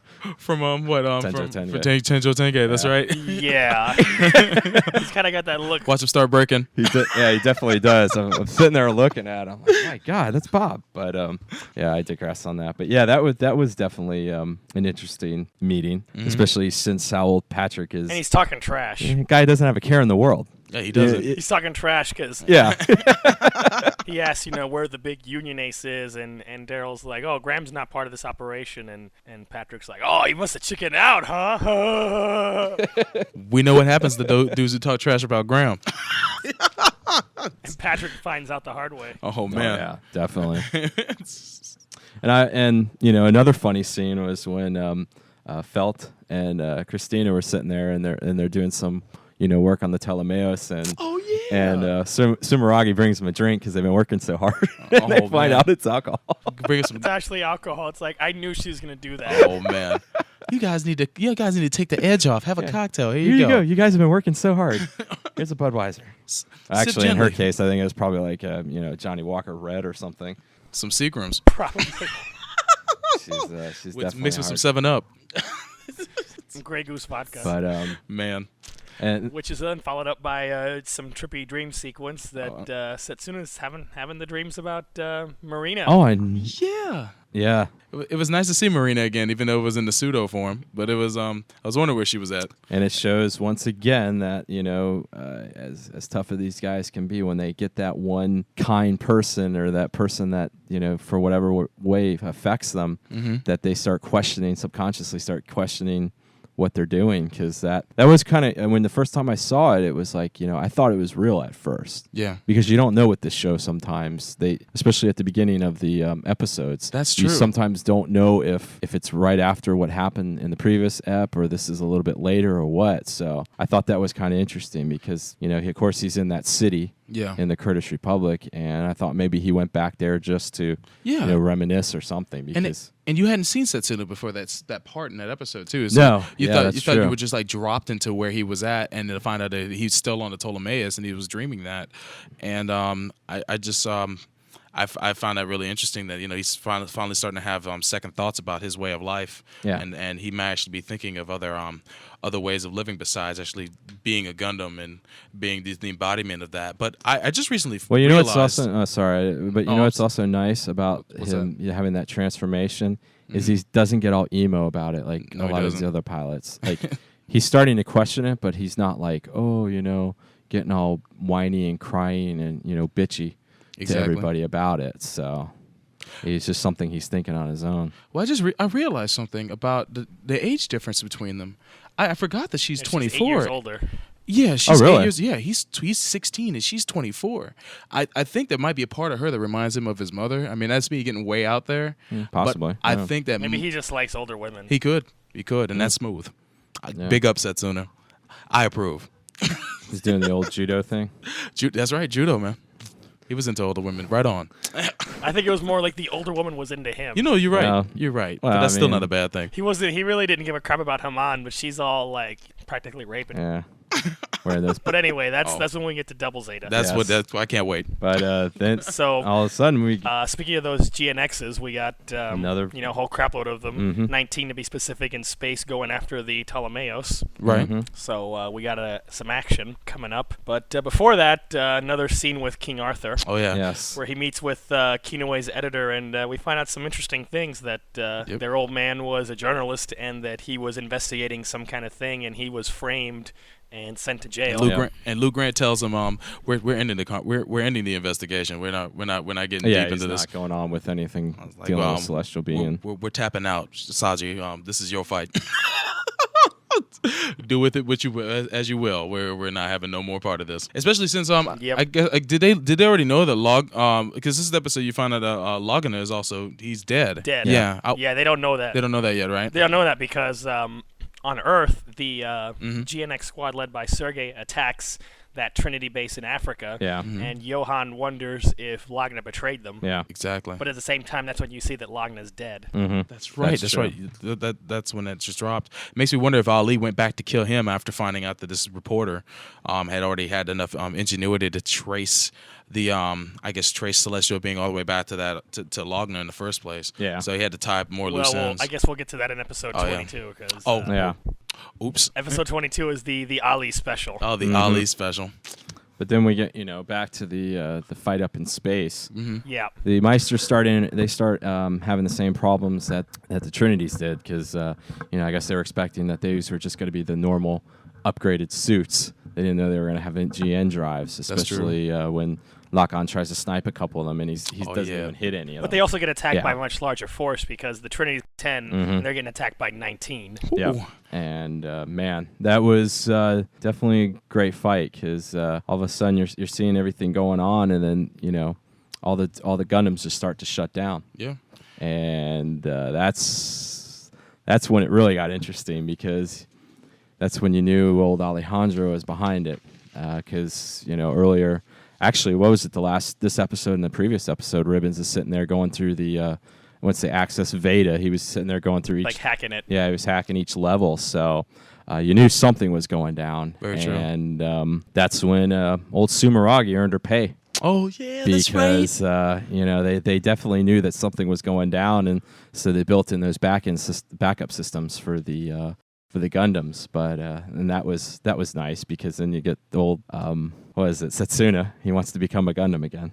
Oh, that's right. Doesn't he? And he does, but unfortunately, it doesn't work for Tierra. So no. For whatever reason, I don't know why, but even though Setsuna was the first to embarrass him, Patrick seems to have set his sights on Tierra. Virtue, since maybe because it's a fat Gundam. Yeah. And he's going in there for the kill, and he almost gets it. Mm-hmm. Gon steps in at the very last second and takes it right in the cockpit. The beam saber. saber. Man. Yep. Lock-On, mad respect. That was definitely something to see, because then we knew with the battles with the Trinities that these the new mobile suits were tough, but we didn't realize that they were that tough. I mean, because I always felt there was always that little aspect that you felt that the Meisters Gundams were a little bit better. They were a little bit better than the Trinities. Yeah. The Trinities were more of a knockoff of the Meisters Gundams. So Johnny-come-latelys. Yeah. And also the Meisters have more battle experience. They've been doing a bunch of interventions, and the Trinities are basically like you just said, the Johnny-come-latelys. And they know how, and the Meisters know how to work as a team a lot more too. Yeah. Especially in the last 10 episodes, they really brought their teamwork together. And the Meisters or the Trinities, they're relatives, but they all kind of do their same thing. And they're just kind of once again they just rely on what the Gundams are able to do. But yep, first Gundam Meister casualty.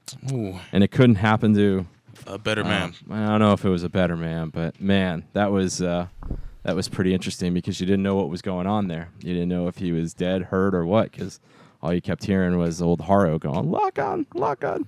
Oh, Haro. So he's such a good friend. And then poor Patrick gets, he gets bunked again.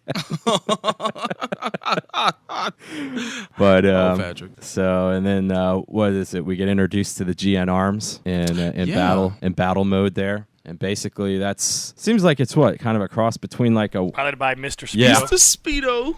Was it Lassie? Lassie, yeah. Lasse, Aeon. Yeah. Oh, and man. it's basically what? The GN arms is like it's kind of mobile armor type suit type of thing, or it's the meteor. It's the meteor unit without the spam, but it also works as as Chris has said to me just the other day. Yeah, that is true. But it can. I guess it allows the Gundams to actually re-enter space and re-enter Earth without having to be launched off of, I guess, a platform, or have to take the what is it called, the elevators, orbital elevators, up into space. Instead, they can just get back and forth on their own now, which I think is really cool. And with with Lock-On protecting Tiaria, that's when Tiaria actually starts really becoming human, and that's when you start. He was definitely he's the last Meister you really started to identify with, and it further fuels the speculation with him not being able to access the backup drive right away, that he is some type of life form, or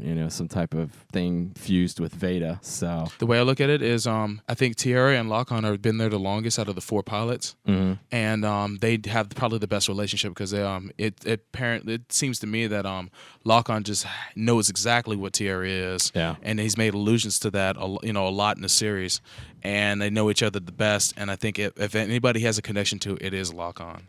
Lock-On's the classic. He's the classic Gundam character that he doesn't care about everybody's past, and he's got his own issues to deal with, but he doesn't care about he doesn't want to get into anybody's past about what's going on, what's happening, or anything like that. So he's that guy that always breaks down the hardest ones, as we've seen with Setsuna and then Tiaria.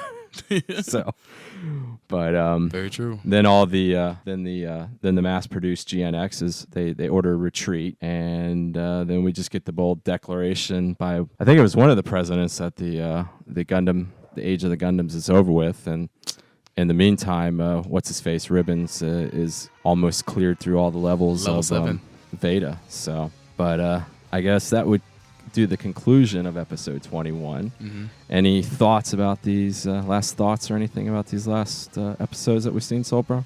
The fact that the show's just been ramping up steadily, and the final 4 episodes are going to be knockdown, drag out, and I can't wait to see how the show's going to leave us on the cliffhanger, man. As sadistic as that's going to be for the next 6 months. Yeah. But get ready. The end of March is going to be a sad day when episode 25 rolls around. But we'll get to those reviews shortly. I guess Chris, any last little thoughts of these last 5 episodes that we spoke of, or anything that's happened that you didn't think, or maybe I would say that for all the people who were complaining at the beginning, on and on and on and on and on about how slow the show is moving and blah blah blah blah blah, that here's where all the development has paid off, and you're getting your payoff, because every time there's a new Gundam show, there's, one of the biggest things everybody complains about is, they don't explain anything. What's going on? Here, they take an active effort to, at the beginning, explain everything so that you have a base and a context to know what's going on, especially when, everything hits the fan. And everybody's like, it's so slow. Why are they explaining everything? It pays off to watch the beginning part, because it picks up momentum as the series progresses. And a lot of the best shows that have ever been out there do that. And it's just great plot development, character development, and a great way to pace the story. And it pays the viewer off by watching it. Yeah. And I think a lot of those fans are so used to how Destiny and Seed were, where you had fan service every freaking episode, and it just really catered to the fans, and it really didn't do itself a favor with really kind of just building up the story and having the show end up telling a really good tale by the show end. Instead, it just gave fans what they wanted for the moment and really fell short at the end. And I don't want that for this show. And I can see it's headed in the right direction. It's kind of like Eureka 7, which we'll have to cover on here at some point. The first half of that show is really slow, but they spend their time developing the character so that when a lot of stuff happens and everything's going crazy, it just everything works so much better because you know so much about these characters now. Yeah, that is true, and that was the good thing about that show. And I think I like about this, what they've done with 00 is the pacing, is because, like you said, it was kind of slow in the beginning. They were kind of working a lot of these things in, but they didn't take so long into trying to work them in and develop them that all of a sudden now it's episode 22 and we need to get to the mid-season break, because this one they started pretty much, I would say pretty much like around episode 14, 15, starting to get things rolling. Once you started having the when you had the exercise, when they ambushed all the Gundams in the desert, that's when all this stuff started ramping up. And then it's like a snowball down a mountain. Yeah, exactly. They didn't wait to the last minute to do this and be like, oh crap, we only have 3 more episodes to tell something that it's going to need 6 episodes to do. Never got that rush feeling with this show like you did with Seed. Never got it. Or Destiny, I should say. Destiny. Seed, it gets a pass in a lot of places, but Destiny is where I really made the comparison. But for the most part, the show's been well paced, and I haven't felt cheated not one episode, not even the recap episode, and that says a lot. So that's pretty much my thoughts on that. and I'm not speculating anymore. Yeah. I'm just watching them. This show is almost unspeculatable, save for maybe a few things, because it seems to surprise us every episode and a lot of the viewers. So I think that's very commendable too. So All right. Well, I guess that would be it then. All right. Well, we'll be back in a few moments with the segment that we recorded live from the Megacon. You're listening to Gundam at MAHQ. 慈しむようにただ分かち合がて分かり合がて Sir, might I let loose a short, violent exclamation? Oh, why, certainly. Gundam!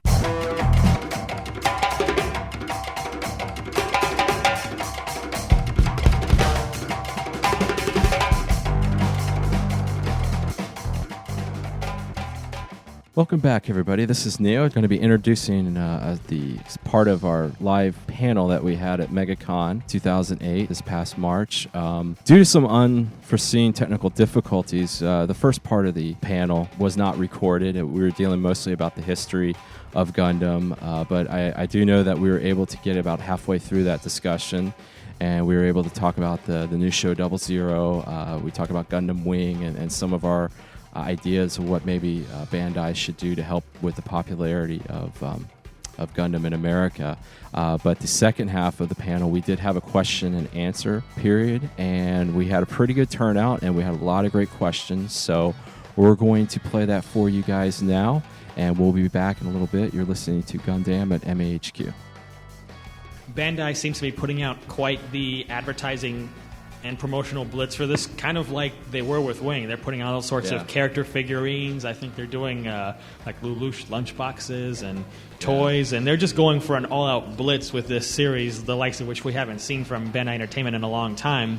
So what I think is a possibility is that if Code Geass turns out to be successful in Adult Swim, which I think it very well could be, it might pave the way for something in similar vein, which would be Gundam 00. What do you think, Paul? I pretty much agree with you. I think, unfortunately, they have to go the route of having the pretty boys in the Gundams. I mean, even 00, a lot of those guys are pretty hard, but they still got that pretty boy look to them. So for these shows to sell, and especially to cross promote them with a lot of the women anime watchers out there. So I mean, I agree with you. I'm surprised it hasn't been licensed yet, but I think well, there was rumors on the internet a few days ago because it was listed as being licensed on Crunchyroll.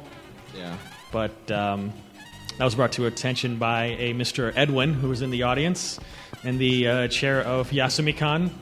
Please go to it. It's free. We want you to come.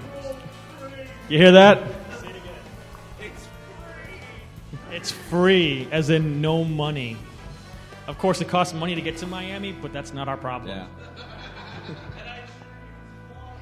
It's quality, lowercase. Yeah. Well, why are we there? I don't know why we're there. Yes, we'll be doing another podcast, another train wreck. Hopefully, we'll have enough, technical know-how by that time to. Now, for those of you listeners in the future who are going to be listening to this horrible podcast, Solbro is feverishly working at getting everything going. We didn't slit his throat. We didn't give him the pink slip, as some people fear.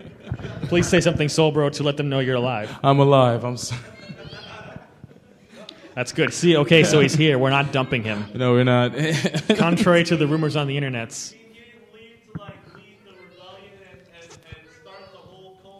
No, he did not leave to found the Cult of Crossroad and go get. He also didn't get fired, but he should be. and get the all the Kool-Aid ready for the Sandinistas. The Sandinistas will have their time. They will rise up for the Cult of Crossroad, and they will bring down the heathens like me and Paul, a.k.a. ill-informed Neo. Yeah, I'm dying over here. Sorry. But, I mean, I guess getting back to our topic, I think some of the ways that they could help with Gundam getting more popular is I think Bandai has to make a concerted effort to probably come to a lot of these cons. I've noticed going to a lot of these different conventions, all over that.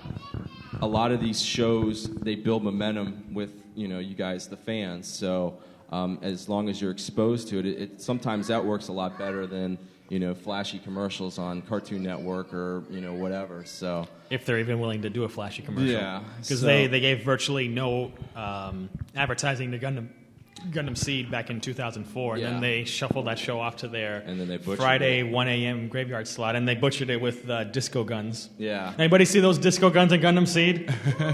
Let's hear for disco guns. Throw it up. By the way, audience, give it up. We're recording now. I just want to preempt and just let the listeners know this is the show with more strokes than the PGA. That's right.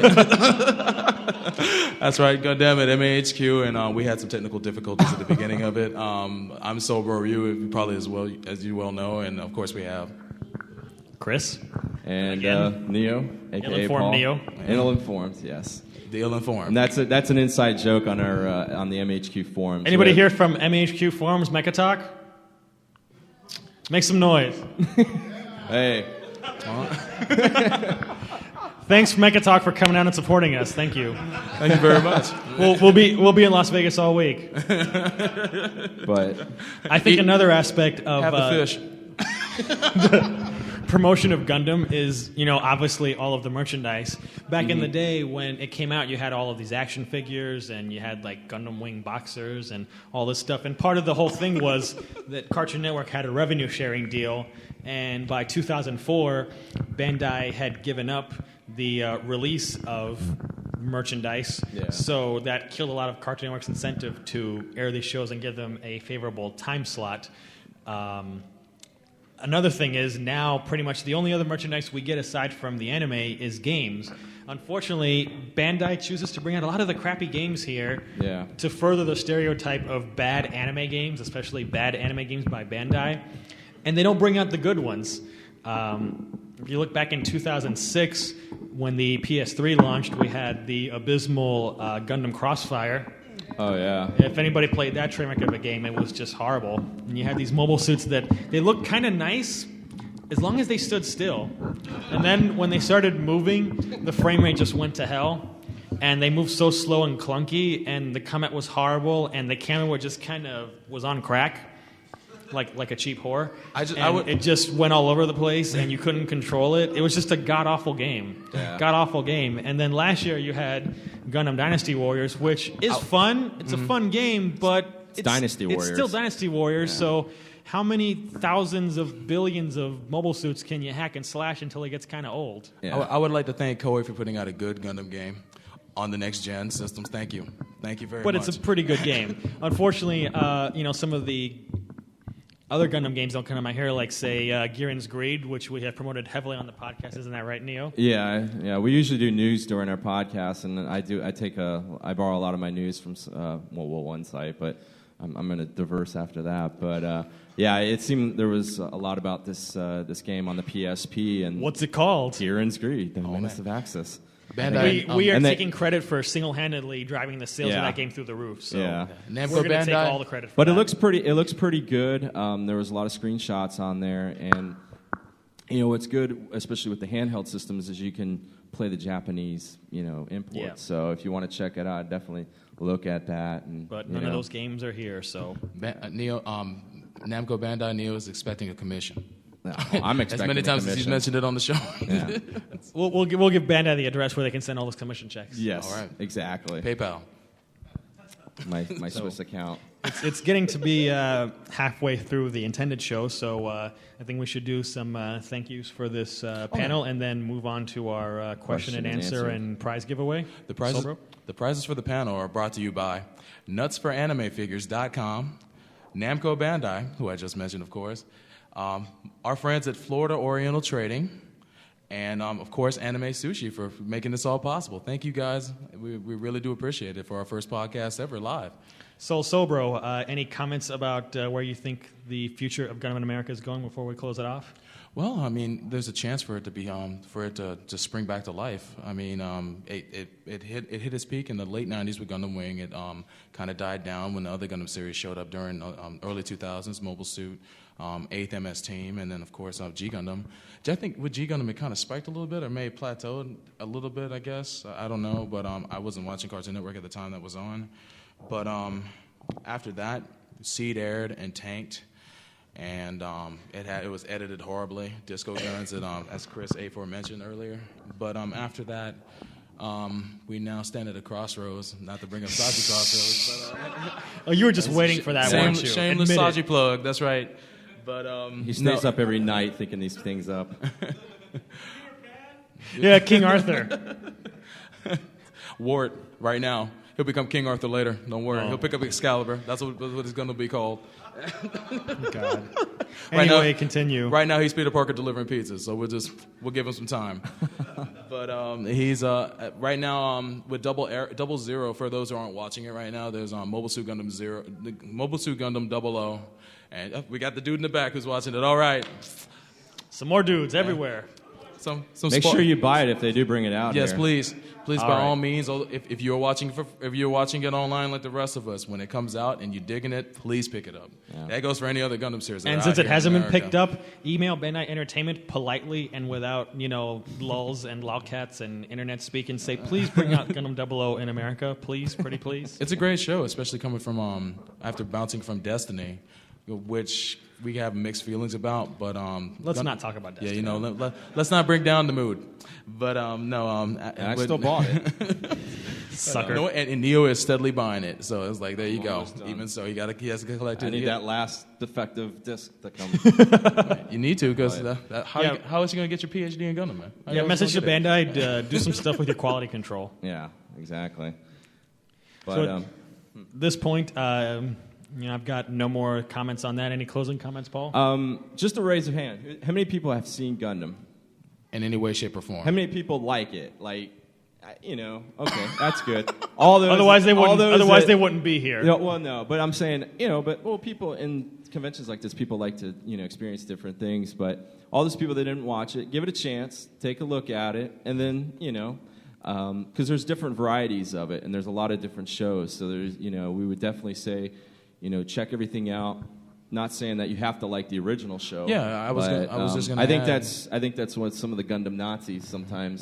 They have that thing. But yeah, if you kind of like the effect that war has on like a war story, like a traditional war story, like say like a World War II epic with robots.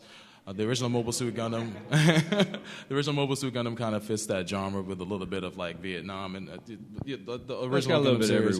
It's got a little bit of every war. He's right, but I'd say that if you're new to Gundam, check out an alternate universe series like Wing. Wing is easy to get in, easy to get out. But one of the better alternate universe series right now is 00. When it comes out here, if you like a show with plot twists and interlacing threads with characters that all are connected in some way, shape, or form, but their stories are kind of separated, and you get like a piece of a time of all these characters' lives and how they're affected by what's ongoing. 00 is kind of like one of those shows you see on TV like Heroes or Lost, where you have like an ensemble cast. I know Neo hates it's not Lost. like Lost. Please. It's good. Let's not get into that. And for the girls here who want their yaoi fantasies fulfilled, well, you won't get it in this show, but there's plenty of bishies in it. The dojins are available on the internet. Oh, yes. We will not tell you where they are. We don't want to know where they are. There's a character in the show that looks almost like a chick. His name's Tierra. I cannot It's a trap. I cannot. It's a trap. I cannot count how many pictures I've seen on 4chan and Don't elsewhere. don't go into that. Of him looking like Stop a girl, it. like Stop a it. girl version of him. Stop it. Okay, cutting off his mic. Stop. You're fired. You're fired. Again? Oh, Yes. snap. All right. So I'll see you later. at this point, we're going to turn it over to questions. What we're going to do is relinquish your mic, Mr. Neo. You pass yours down to him, and I'll put Mars in between us. Okay. So what we're going to do is... Oh, yeah. Yeah. Yeah, our man back there, because he was raising his hand. One of our mic monkeys will come with you, the mic, and a card to write down your name on. We're going to put your name in a box, and then we're going to shuffle it around and pick the winner. And if you want more information about this train wreck of a show, you can pick up one of our cards here up front, one of our delicious business cards. It has all of our websites, MAHQ.net, the soon-to-be-active Gundam.net. You can go to mechatalk.net also to give us flames and comments. So first, who has our first question over there? Yes, I wanted to know, My question was about Gundam 00. Uh-huh. What's your name? Daniel. Daniel. Yeah, and as I watched the show, I like the story. It's more intriguing, and I'm wondering what's going to happen after the show is ended. Maybe they make another series or something like that. I'm sorry. Could you repeat the last part of the question? Yeah, I was saying if they're going to repeat another series, a different type of Gundam universe after 00. Well, for 2008, supposedly, which is this year, there is a Gundam Seed theatrical movie that's in the works. So the Cosmic Era universe isn't dead yet. Right. But we don't have too many details on that. As far as after 00, I mean, we don't know because there's still the second season of 00, which isn't until the end of this year. Who knows if, that'll be a world that they'll end up continuing. And then in 2009 is the 30th anniversary of Gundam, and they said there was going to be a project that's going to kind of revitalize the original Gundam universe. That's called the Universal Century, where Mobile Suit Gundam first started. There's been numerous series in it, and they've kind of gone along in kind of a generational path. Basically, they're going to bring up a new series. They haven't announced what it is yet, but a lot of people are speculating it's a show. It's going to be based on a novel called Unicorn. Gundam Unicorn, which is Mobile Suit Gundam UC. Ironically, but it's a novel series in Japan right now. They have a lot of artwork up for it. But if you go to MAHQ.net, you'll see a lot of line art and whatnot for Gundam Unicorn and synopsises and all that information if you're interested. But for the most part, we really don't know what the project's going to be yet, but it's sure to be interesting, and it's going to be the first Universal Century universe project that they'll come out after all this time. But that's what they say anyway. Next question. What's your name? Armando. How you doing? Great. I have a quick question about the other Gundam series, like with Z, Gundam Z. It's set in the Universal Century, but then there's Gundam ZZ, and then the other ones that follow afterwards. Yes. Were there any plans about bringing ZZ? Because I know that they took out on DVD Gundam Z. Yeah. I was wondering how that was, embraced by the fans. Because I thought it was the best series out of all of them. So I thought it would be one of the ones that would bring more. Is there any chance of ZZ and possibly Turn A? Well, I'll kick this one off and then throw it to you guys. Zeta had a lot of problems because it was first licensed way back in 2002, and they wanted to get it on Cartoon Network, but Cartoon Network didn't want the show. Obviously, the line of logic there being, if the original Gundam series failed for us, why would we want to air the direct sequel to that? So that's why they said no thank you, which is also pretty much the reason why they passed on Destiny here in America, and you only had Destiny airing on YTV up in Canada. So as Sean Akins from Toonami has said over and over in interviews, kids just don't want to watch old animation. Yeah. That's just the sad reality. So Zeta couldn't get on TV, and mind you, some stuff has succeeded, like Dragon Ball, and personally I think Zeta Gundam has way better animation than the old Dragon Ball. It's about the same era. Yeah. But it couldn't get on the air, and given that Double Zeta is the sequel to the sequel of a failure, it's sort of like 6 Degrees of Separation. It's not going to get on here. If anything, at some point, maybe Bandai will do a cheap subtitled only DVD box set. That's what I was thinking. That's the most too. we could hope for, because there's just no TV prospects for something that is now 22 years old. That's how old Double Zeta is. Neo? No, I agree. That's what I was going to bring up too. I think that they might just have the subtitled version like they did with the movie trilogy. So I'd like to see it because I enjoyed the show too. I'm one of the few people that I actually own the import of it, and yeah, I definitely think that you might don't hold your breath. It'd probably be the best thing. So it was I think Double Zeta is just an awesome series, and although it kind of starts off on a different foot than the other ones, I have a sneaky suspicion it'll get subtitled in the box set, and we'll get it like maybe 10 years from now. But until then, we all have to hold our breath. But if you can see it any which way you can, please do. You'll really dig it, especially towards the end. It really starts to get really good. So, By the way, for our audience here, if you're a member of Mecha Talk, please tell us what your username is if you have a question. So who's next? Yes. What's your name? Hi, I'm Christina. Hi. I was just wondering, since I really like Gundam Wing and Gundam Seed, and I always heard that there was an OVA. Is that ever coming to America? An OVA of what? There's an OVA of Gundam Wing. I'm not talking about Endless Waltz. Yeah, there was. There was the Operation Meteor Odds and Evens. What they did was, now does everybody know how the naming scheme of all the wing pilots is all numbers in various languages? Mm-hmm. So what they did was they had these compilation videos. They had the odds, and then they had the evens divided by those characters. At the end, what they had was these like little 1-minute videos that show some things that happened right after the series, like literally right after the show ends, like with Catra in the hospital since he got stabbed by Dorothy and things like that. It's a total of like maybe 5 minutes of new animation.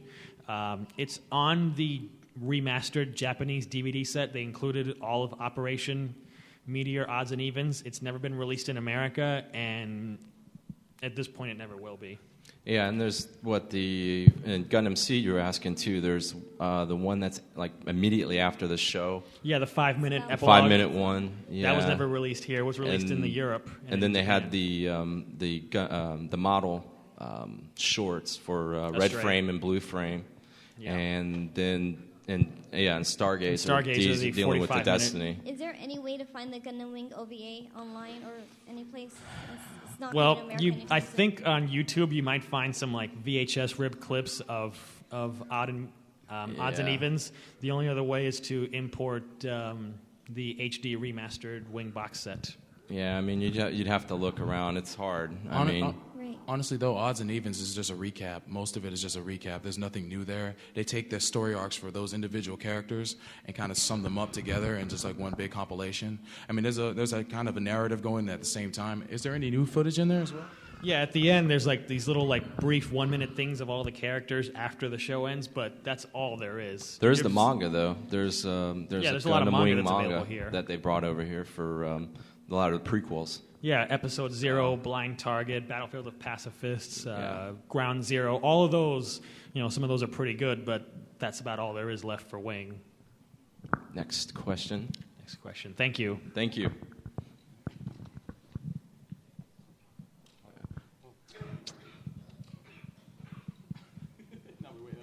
Yeah, no problem.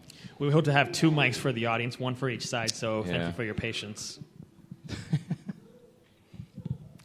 You, sir, what's your name? Rue, how are you? Good. How are you? What's your question? Well, I know they stopped the Gundam models of the U.S. Gundam models in 2000s or so, in 2003 or so. Yeah. But I remember there was some action figure in the Toys R Us at the clearance sale, but it wasn't that great of a toy, and that was the only thing left, and I wonder what happened to it. Are they still selling it? Yeah, you mean the Mobile Suit in Action. Yeah. It's a very popular line in Japan.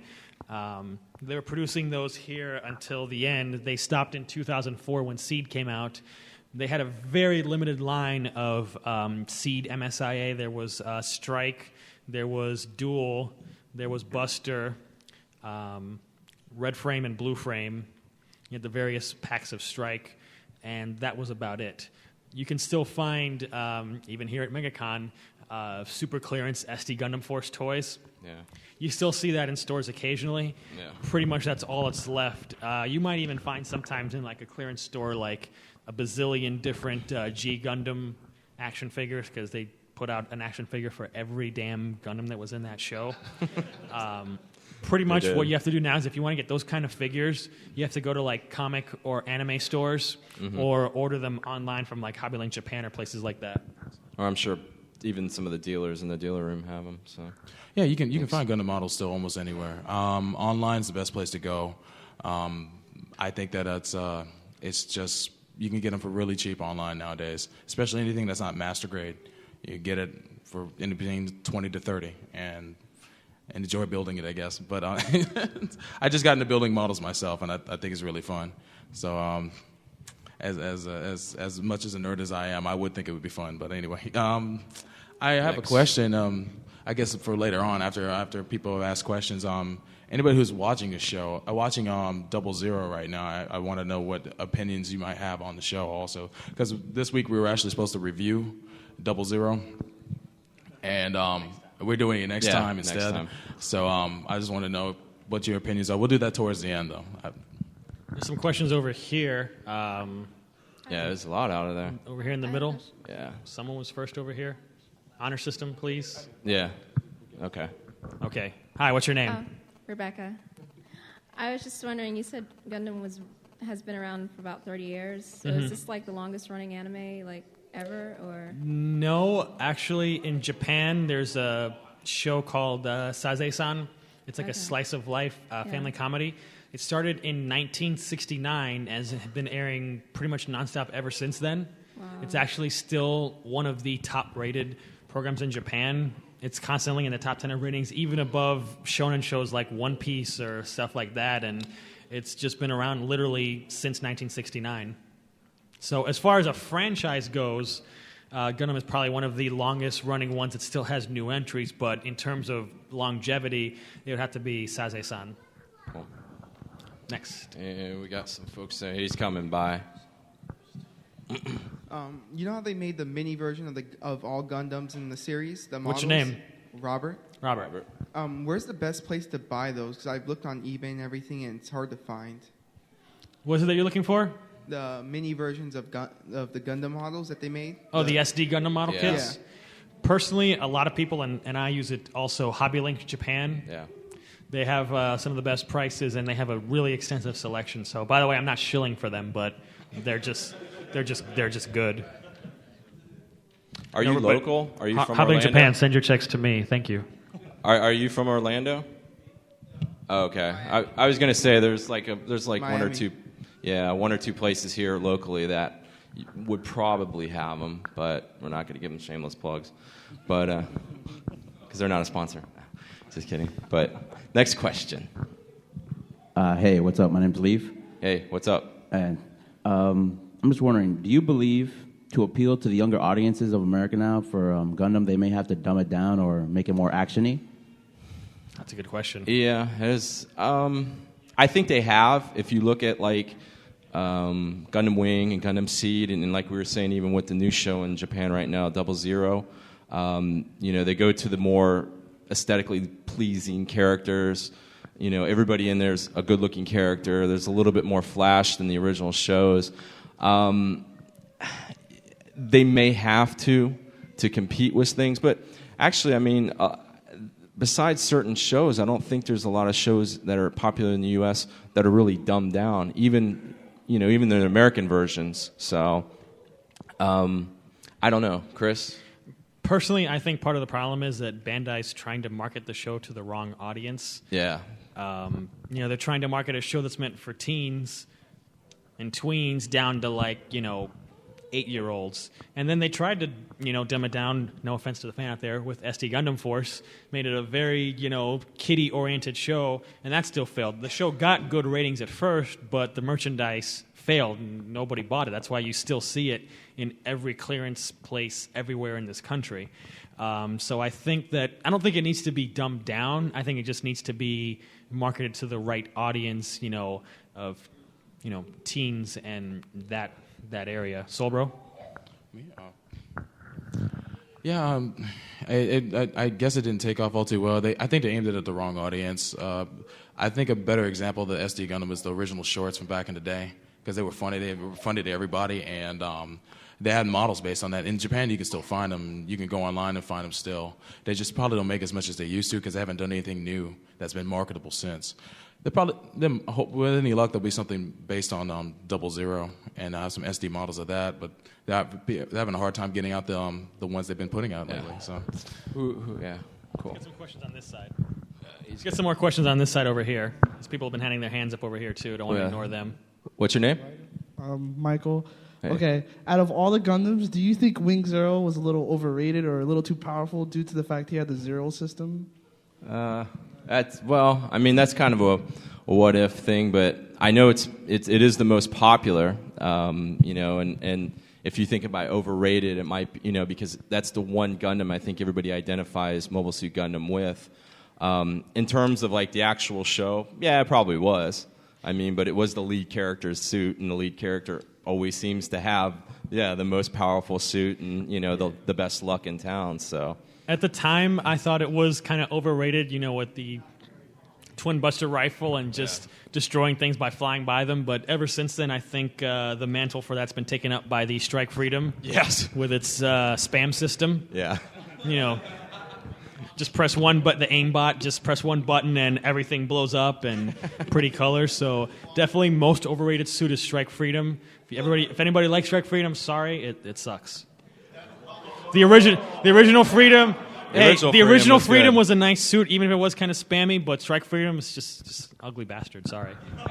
I remember when the Freedom got blown up, man. Neo had a visual. Yeah, I like the Freedom, and Bandai, make it a perfect grade. I want to build that one. Yes, but another question over here, sir. What's your name? Hod, and I'm with Mecha Talk. I'm the Hod. Oh, welcome. Okay, thank you. Aside from the Wedge Antilles of Gundam, Bright Noah, is there any other longer-lasting character in the Gundam series? There's some that have lasted pretty close. You have Astanage. He was in Zeta, Double Zeta, and then he got blown away in Char's counterattack. And I just like to thank Tomino for that wicked death, because the man just lost his wife, his woman, like 5 minutes prior, and then he gets sucked out into space, and he gets blown up. He got some shrapnel in him, I think, and then he got blown away or something like that. It's been a few years since I've seen Char's counterattack. Yeah, I can't really think of anybody else. Especially in Universal Century. I don't know. Different Haros. The different, Haros, Sayla, Kai, Char. Char. Especially Char. How can you forget that? Who in here has heard of Char Aznable? Well, yeah. All right. Who do you think? Who do you think is better, Char or Zex? Thank you. But I always hear people talk about Zex, and no one knows about Char. So I just wanted to throw that out and see what people had to say. But Zex is cool though. Zex has got his point. Zex was low budget, so he was rolling deep until it became Marquis. Zex Marquis? Then he ruined it. Not Marquis, Millardo Peacecraft. Then he ruined it. Then. Well, I'd be mad too with that name. We're gonna take just a few more questions because we got to start wrapping things up and get to the prizes so that the fail show Dragonaut can start after us. So let's get I think we can probably do 3 more questions. Yeah. Okay, hi guys. Name's Juan. How you guys all doing? I've never met you before. Nice to meet you. I don't think I've met you guys either. But listen, I want to switch things up a little bit. Sure. What's your thoughts on the latest chapter of the Macross saga? Macross. Macross Frontier. Let's turn to the ill-informed Neo for his opinion first on this. Yeah, I got a lot of hell on the forums about my opinion of the first episode. I think visually it's great. I think it looks wonderful. They did a lot of great things with the CGI. How about those spacesuits? Yeah. But yeah, I was getting beyond the keys left in the mobile suit, and have hopefully the hot shot young pilot that knows a little bit about this. He's winning the amateur championships, and he finds it, and then he kills the baddie his first time out. But it's hard to say because it's one episode. So I've learned, I've been burned many a times by anime, and it doesn't matter mech or whatever, is to at least give it halfway through or the whole show. So, Chris, I enjoyed it. It's a lot of nods to the older Macrosses, and I don't think Macross is as played out a franchise as Gundam that they can't get away with maybe one more time doing the pilot trainee jumps. There's only one skull leader though. That is true, and his name's Roy Fokker, and he can fight while he's drunk. Yes. Give him some Seagrams and he's good to go. But so I enjoyed it on every level, and I'm eagerly looking forward to when the full season starts next month. Let's get maybe one more question from the back here, and then we'll do one from over here, and then we'll have to wrap it up. So somebody back there.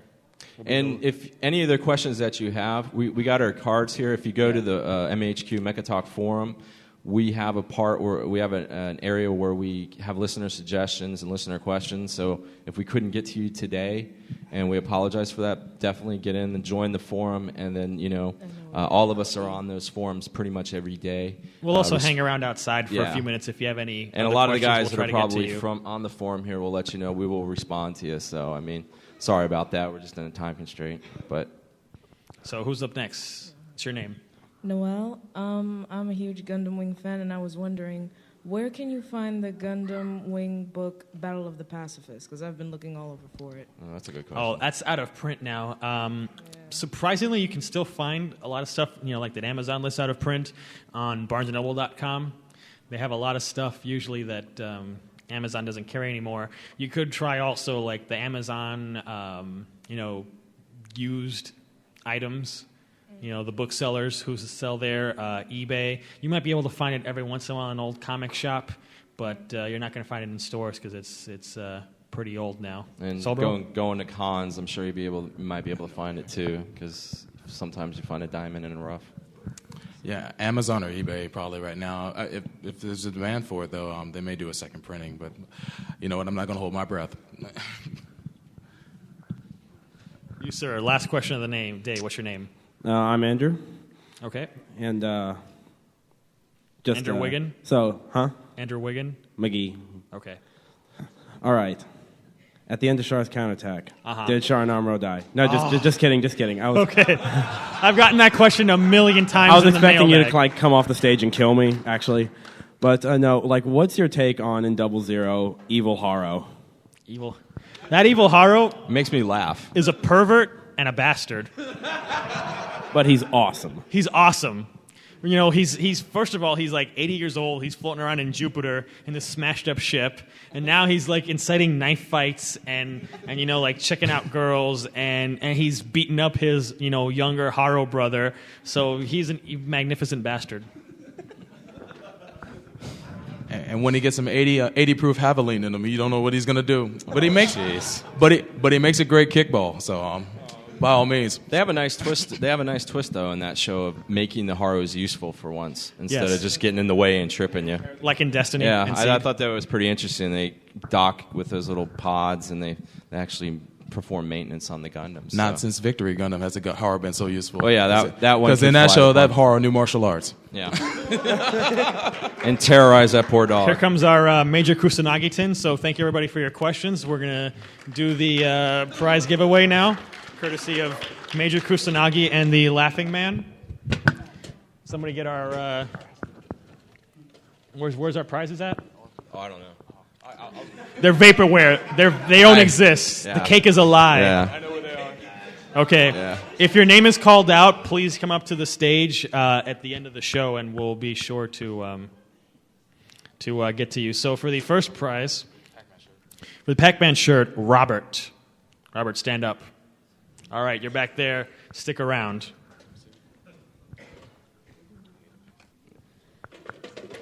For our second prize, what's the second prize?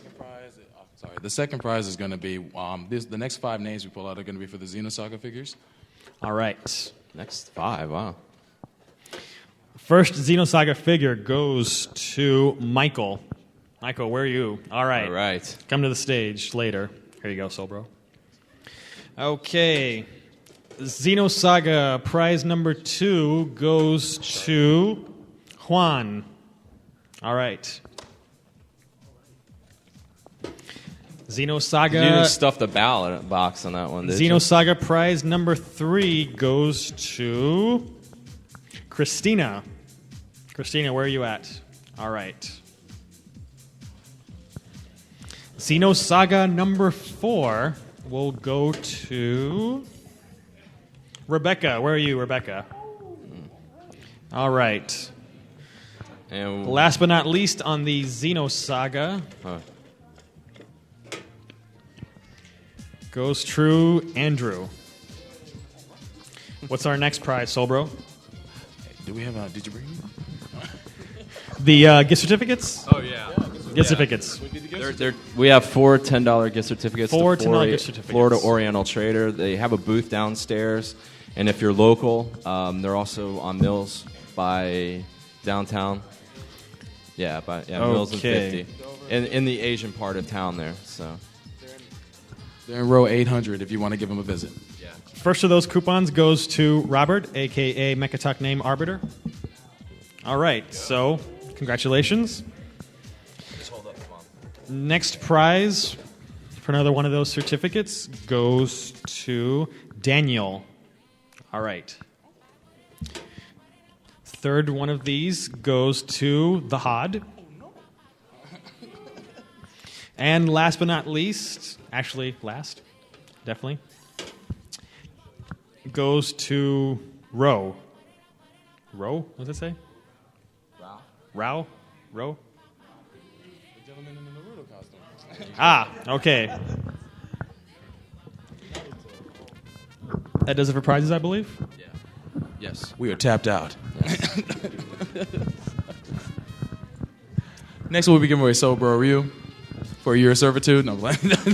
But no, As you can see, he's a good worker. Yeah, exactly. High quality. That's my girlfriend in the background. Thank you. Well, we'd just like to thank everybody for coming out, and we know we had some issues to begin with, and like we said, all those people out there that we couldn't get to your question, definitely visit our forum and ask us, and let us know that you were here and that this was the question that you wanted, and we'll definitely answer that for you. And audience, give it up for Saji Crossroad. Oh, God. That's right. That's right. King Arthur's coming back in October. You'll see him. I'd like to thank everybody for coming out. You'll be able to hear this episode in a few weeks. Before that is episode 10, which should be coming out pretty soon. This will be out a few weeks after that. So I'd like to thank everybody for coming out here. I'd like to thank Anime Sushi for hosting us. I'd like to thank our tech team. Yes. I'd like to thank Devon Maxwell, the boy wonder. I like Mr. Photographer. I'd like to thank Dale Roush, who is also one of the founders of MAHQ, and his lovely wife Tanya. And I also like to thank Stella O'Leary for being our engineer and just being cool. And I'd like to also thank my girlfriend Jennifer Barkholz for helping me lug up the cable and some equipment. All right. And like I said, if you enjoyed this horrible train wreck of a show, come on down. August 1st through the 3rd, we'll be doing it all over again at YosumiCon, which is free, by the way, in case we hadn't mentioned that. So thank you all for coming. And if you have any other last questions, just ask us outside. And prize winners, please come up to... claim your prizes. Claim your prizes if they actually exist. Good night, Canada. Whoever brought up the Argama, come to claim that too. Yes. Otherwise, I'll steal it. And thank you for listening to Gundam and MAHQ. Transforming Wing Gundam is the most powerful Gundam in the galaxy. But before you can unleash its full potential, you have to transform it from mobile suit mode to bird mode. That's why we need pilots with an ability to take on Gundam mechanics. To beat the best, you have to be the best.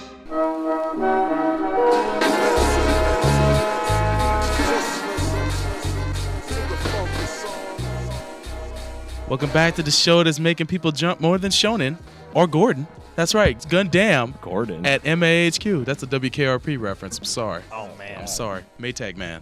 That's right. Obscure. That's how I do it. 70s sitcom. Man, how much did you just date yourself there? Oh, I'm too old. I'm not gonna hide it, man. They're knocking dust off my shoulders. I'm good. But this brings an end to episode 11, the live infectious program, where we exactly where we're all recovering from near death. We blew up the spot at Megacon. Well, actually, almost blew up the mixer and people's ears at Megacon with all the feedback. Oh God! But I just like to thank a few people that were involved with the Megacon taping. Starting off with Anime Sushi, my man Andrew Fitta, aka DJ Megaplay. He came through for us along with the rest of the gang. Is he part of the Saji army too? No, he has no. He wants. I heard the preference of my man, so he wants nothing to do with that or Gundam, but he's cool nonetheless. But no, he's actually really cool people, and he came through for us a great deal, along with the rest of the Anime Sushi gang. They were more than helpful, and they really came through for us.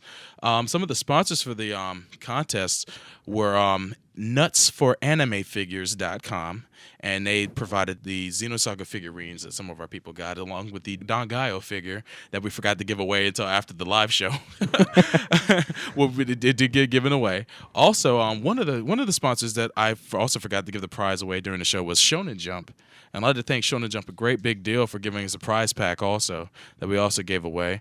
Namco Bandai was also one of the sponsors, and they gave us a Pac-Man 20th anniversary T-shirt. Wait for those checks, Bandai. Florida Oriental Trading, which is a store that we frequent all the time, Neo and I here in Orlando, Florida, they helped out a great deal. They gave us the grand prizes for the contest, which were $10 gift certificates. 4 of them were given out, and we love that store a lot. If you're in the Orlando area, please check out my man Quan and his lovely wife Debbie, and they got mad anime stuff and manga and all sorts of goodies there for you guys, and they're at almost every Central Florida con. So give them a visit and give them your business and tell them that Gundam sent you. But other than that, any closing thoughts on anything from Megacon? Just congratulations to all the people that won something, and thank you to all the people that came.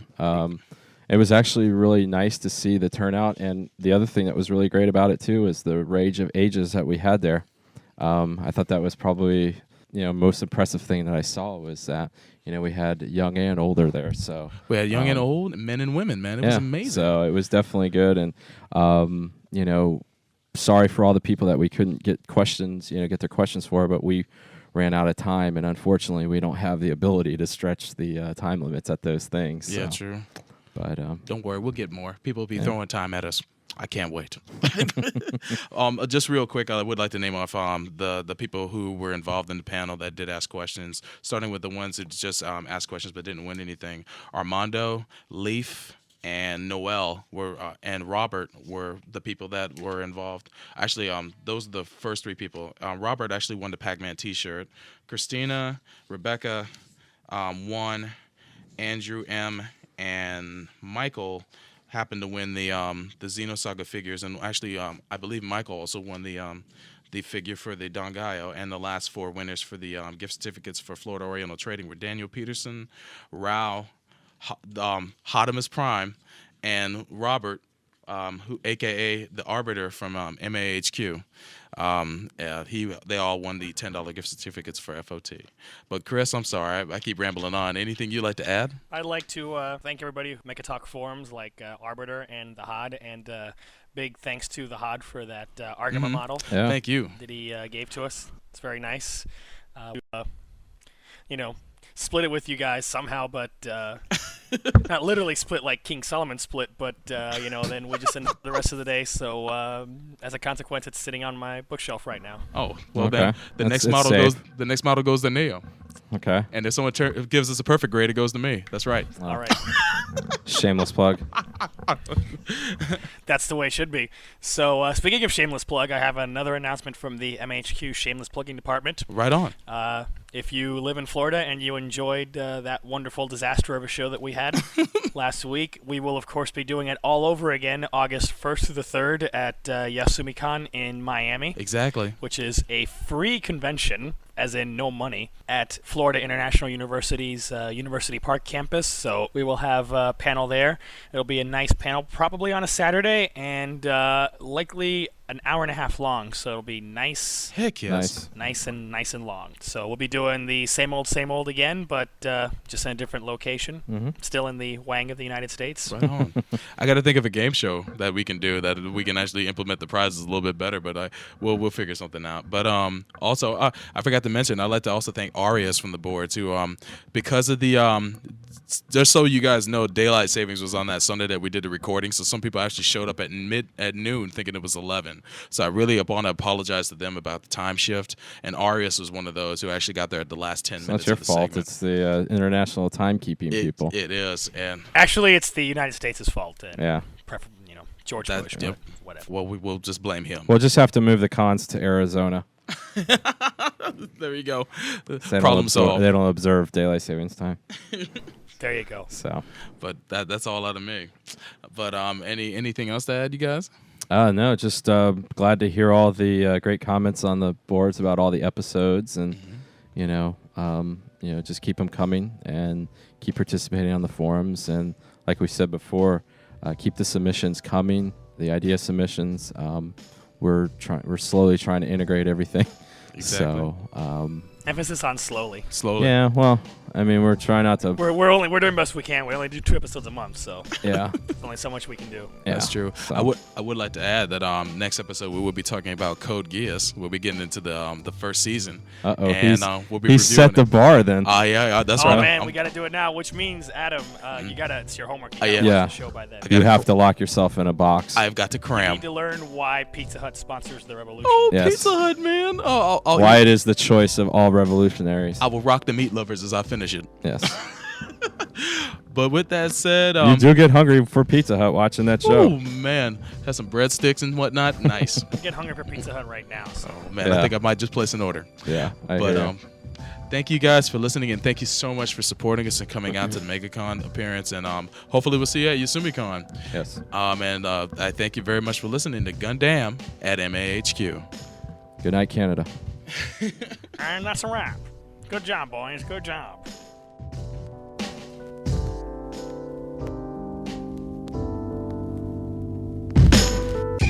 Sailor, the strongest person on White Base, a fierce pilot.